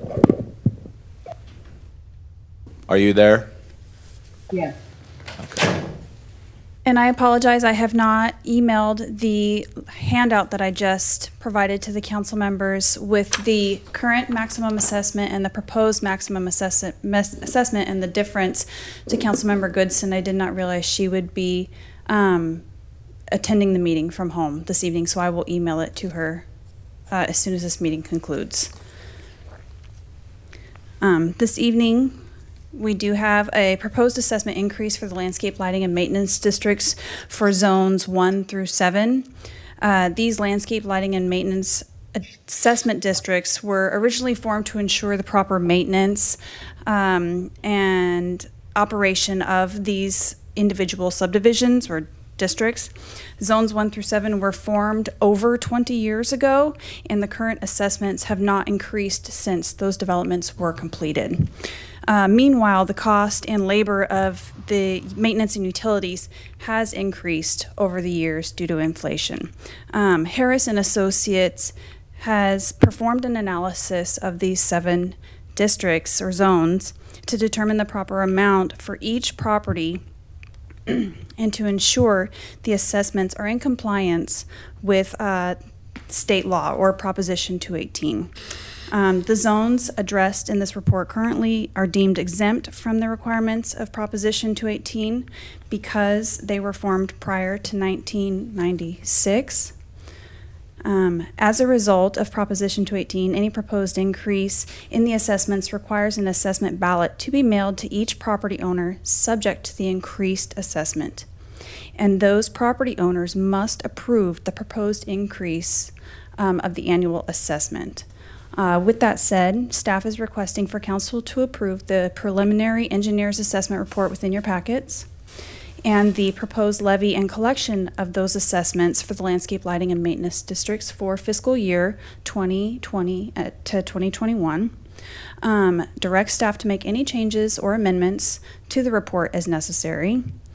3, approve the resolution of intent, which sets the date for the public hearing to be June 2nd, 2020, to be a public hearing in front of the City Council. And 4, authorize the mailing of the ballots to each property owner within those addressed zones 1 through 7. And those would be mailed, if approved, by April 17th. Are there any questions? Are there any questions from this dais? Mr. Lando, will you see if there's any questions from the public, please? We lost our city administrator. We defer to his assistant. Jack, can I have you put my monitor? I'm the only one here, no comment. No comment. So we Thank will, you. when I put it up, we'll lose their sound. That's fine, that's fine. We won't do it then. I'll Thank you, email it Mr. to them. Lando. Are there any questions from this dais? No. Okay, looking for a motion to adopt resolution number 8846. I move that we adopt resolution number 8846. Looking for a second. I'll second. Looking for the roll call, Madam Clerk. Councilmember Pittman, Yes. Councilmember Hatley has recused himself. Councilmember Smith, Yes. Councilmember Draper,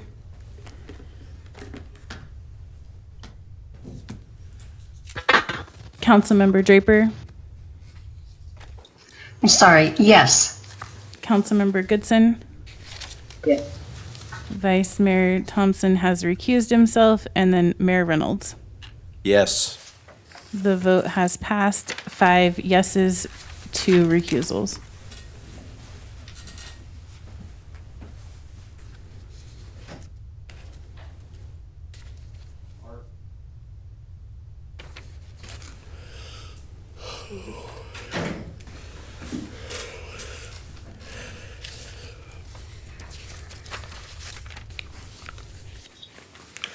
For those who can't see anything, we're waiting for Councilmember Hatley to return.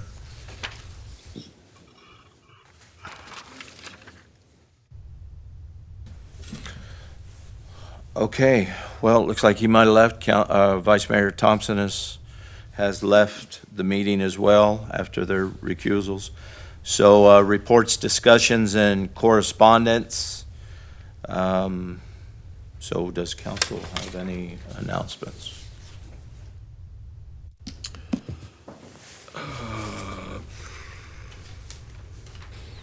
Having none? I just want to encourage everyone just to continue doing, what they've been doing with the social distancing. I know we're all in this together, and just to continue to encourage all of our businesses to take advantage of the CARES Act and all of the opportunities that the federal government has made available, and sooner than later. So that we can, as a community, thrive and, make it through this very difficult time. And I do appreciate when I have to go to the store, that people are really being courteous. The clerks, everyone is just, and I think in part that's maybe why Butte County has done so well. We're doing a good job. Folks are doing a great job out there, doing everything to beat this thing, and we will beat it, and better days are ahead. So I just want to say thank you to the businesses. I know it's tough. Thank you to the community. Everyone is just pulling together, and we'll make it. We'll get through, and we'll do well.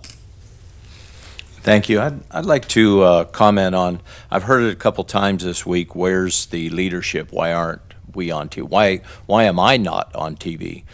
Well, I watch the news, and there's 15 people a night on there saying the same thing.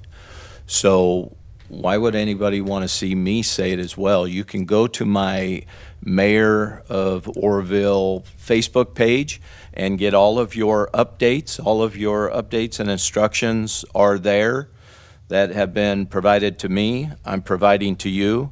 Don't go to my personal Facebook. You won't get an answer. You might get a direction to my Mayor of Oroville, but that is not what that's for.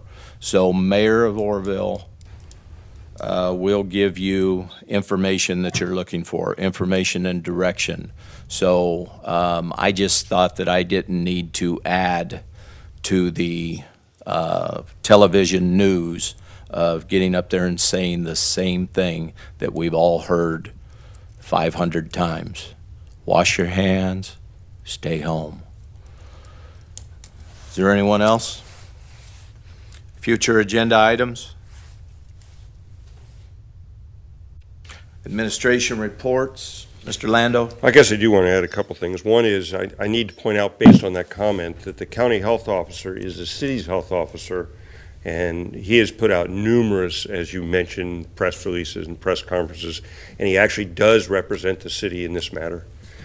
Moving on past that, staff, Don, Leo, actually the whole staff has worked on the development impact fees. We hope to have a preliminary report to you and hearing at your May 5th agenda, and a more formal and fuller report probably in January of 2021. Same time, we'll have a report on the expenditures of the development impact fees. That's May 5th.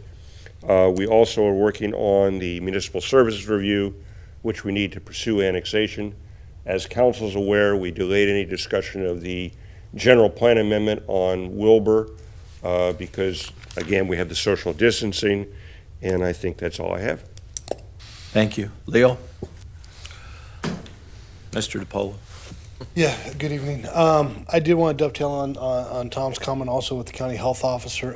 We do communicate with both their office. He's been communicating with Assemblyman Gallagher on quite a few occasions, as well as Assistant CAO of the county, Casey Hatcher, who's been the main public information sharer through this process. We talk to them both before and do communicate with them after all those reports, so we do know what's being put out, and they do not put anything that we don't have already talked about and agreed to. So there is a teamwork and communication going on throughout the whole process. Beyond that, in correspondence, I put a memo together that is in there with regard to development and ongoing projects in the city. Just more to let you know that the wheels are still turning, and have confidence in that. You can see there's quite a bit on there, roughly 35 projects still going on throughout the different departments, be it building, capital improvement, planning, and so forth. Tom alluded to some of the planning things as well. So while we are at essential service levels on staff, we're continuing to do the things that are most urgent, as well as the projects that have long time frames to them. To that note, just put out 2 sewer projects, roughly $1.5 million of sewer funds going to that. That came out to bid on Monday. We're pursuing the emergency sewer repair along Foothill and Glen, 288 feet. It's going to be a large pipe bursting project that's in dire need along there, as well as we also purchased a replacement motor control panel for one of the sewer pump stations that we've literally been having to go out and jump start to get it going. So that was those emergency repair on that as well. So rest assured that the staff that is on hand is working diligently to keep things moving, and appreciate everybody's recognition of the stay at home, and we're trying to recognize that. We have, just be aware that we are rotating the staff into those essential functions, so it's not just a few people working all the time, but we've been rotating those staff to make sure that we spread the load and spread that out. So that's about all I have. Question before he sits down. Yeah. Someone asked me about with the hospital's new steel going up, are city staff involved in inspection of that, or is that through OSHPD or something? No, that's an OSHPD and state fire marshal job. The fire department, though, does coordinate with the state fire marshal to make sure that that's being done in a way that we're the ones who are going to have to fight the fire if there's one out there. So the fire department is communicating with the state fire marshal's office, but no, we don't have jurisdiction over that. I just wondered that question. It's nice to see the steel going up for that hospital job finally. Yeah, 3 stories up already, so yeah. Thank you. Ruth? Nothing? Dave? Nothing? Thank you. Mr. Attorney? Dawn? Just brief. On everybody's station, I provided a handout from our Parks and Trees Department regarding the essential functions that they have been taking care of during this time, just maintaining the parks, mowing, spraying herbicides, things like that.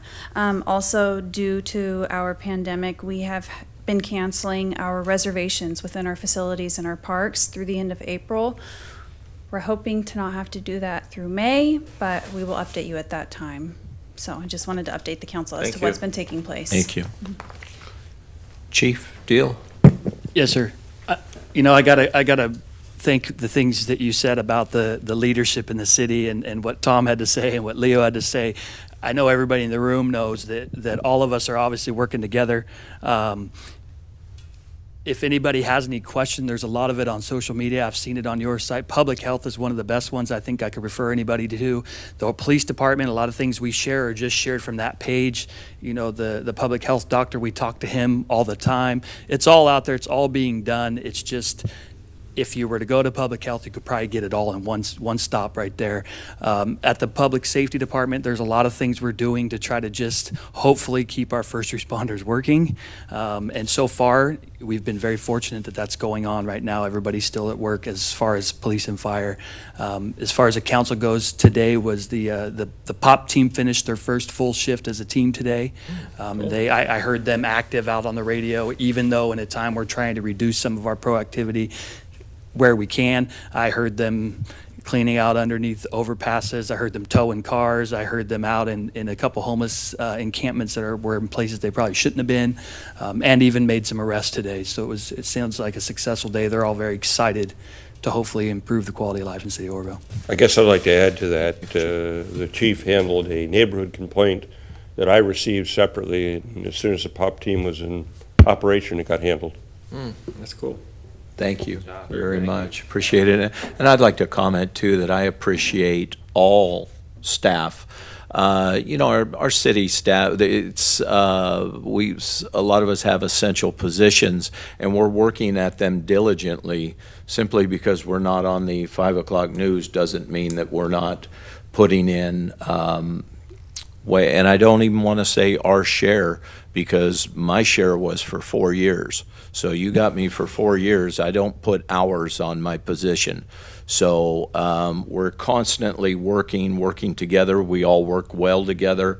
It's a very respectful, professional team, and I just want to thank all of you for not only being good at what you do, but having the heart for your community and city to trudge through this crisis and put yourself, put your community above yourself is what I would like to say. So thank you, all of you, because a lot of times we don't get faces with positions. It's just somebody to attack on social media. But the reality of it is we have wonderful people here, and they are doing an excellent job. This community is in good hands, and I just personally want to thank all of you. Cool.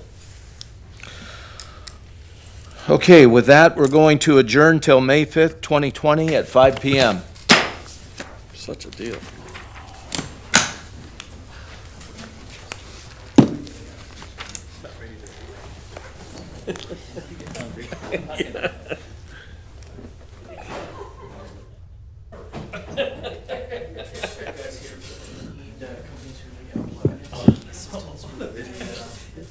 I'm confused about a lot of things too, Joe. Homeless?